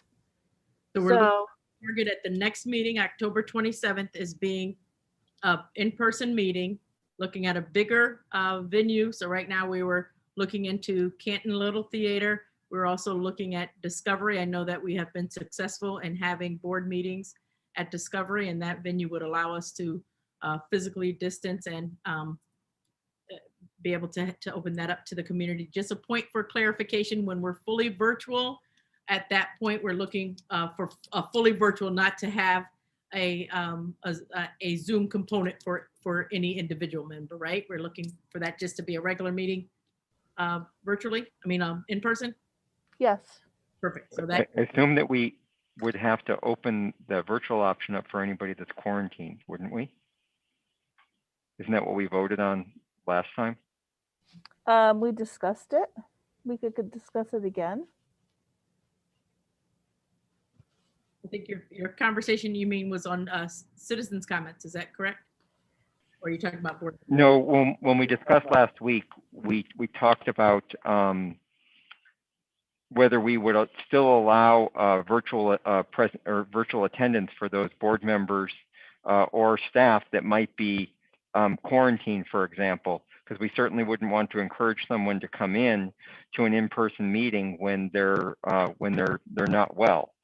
And I think that was one of the topics that we had at the last when we discussed going back to in-person. We had a resolution on that, didn't we? From a perspective of staff on my end, if we had anyone that was quarantined, we would just represent what needs to be said. I wouldn't have them attend in this area. I know it's a little bit more complicated when you're in a live space to try to have virtual going at the same time. So on our end, I would just, if somebody were sick, just like a normal face-to-face meeting, they just wouldn't be there to present, and we would present that information for them.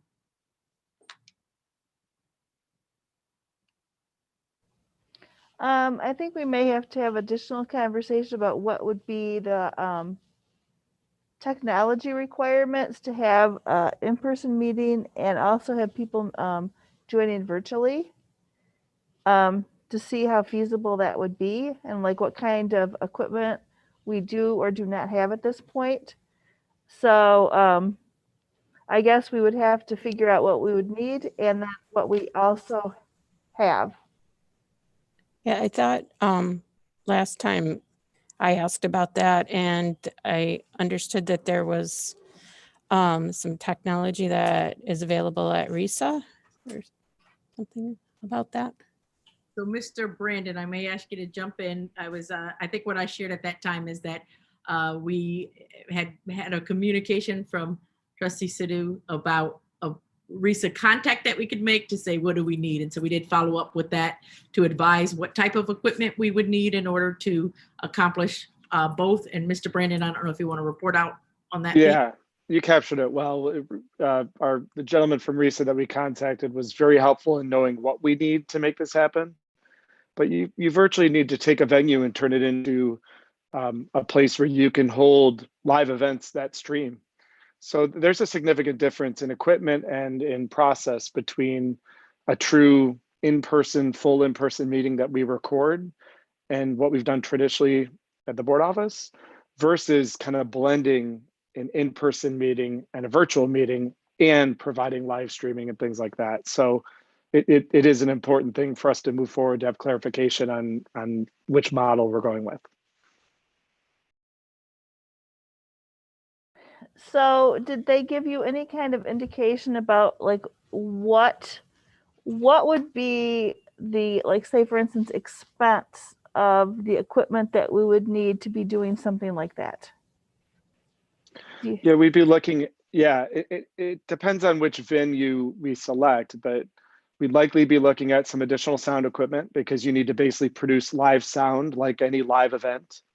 And then our camera equipment would likely have to be upgraded as well because you'd have to get high quality cameras that can shoot a socially distanced stage or a socially distanced area for the board, which increases the amount of space that you have to capture on video.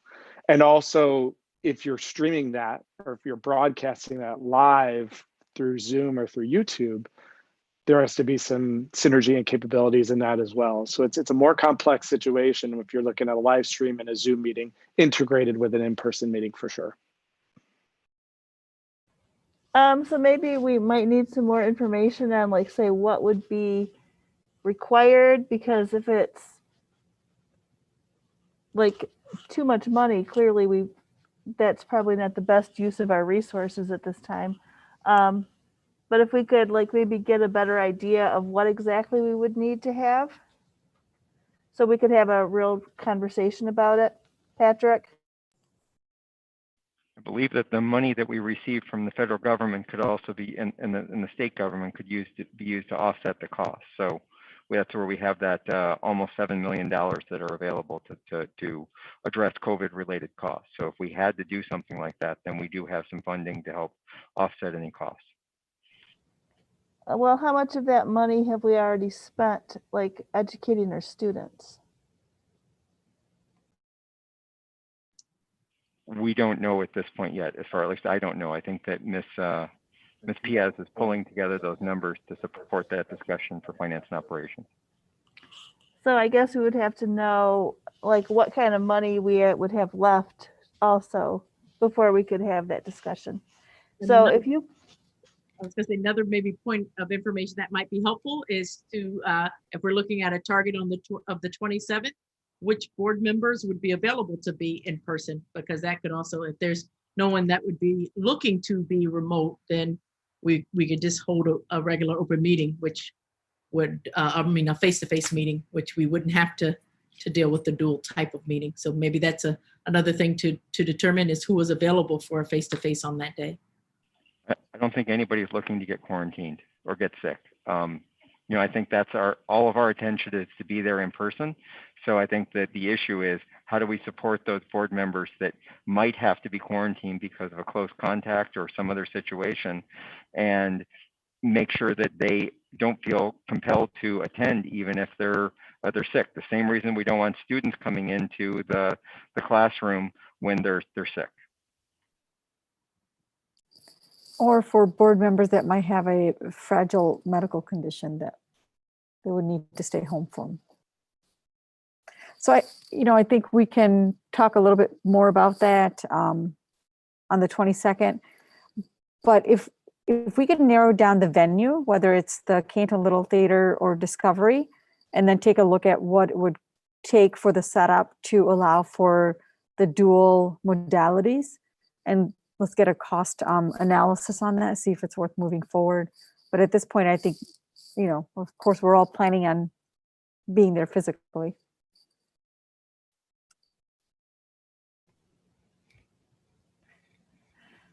oh, okay. So that may be it at this point. We really can't come up to a decision yet because there's too many unknowns at this point. So that being said, we will adjourn. It is now 10:11. Have a lovely evening and a lovely rest of the week. Thank you. Good night, everyone.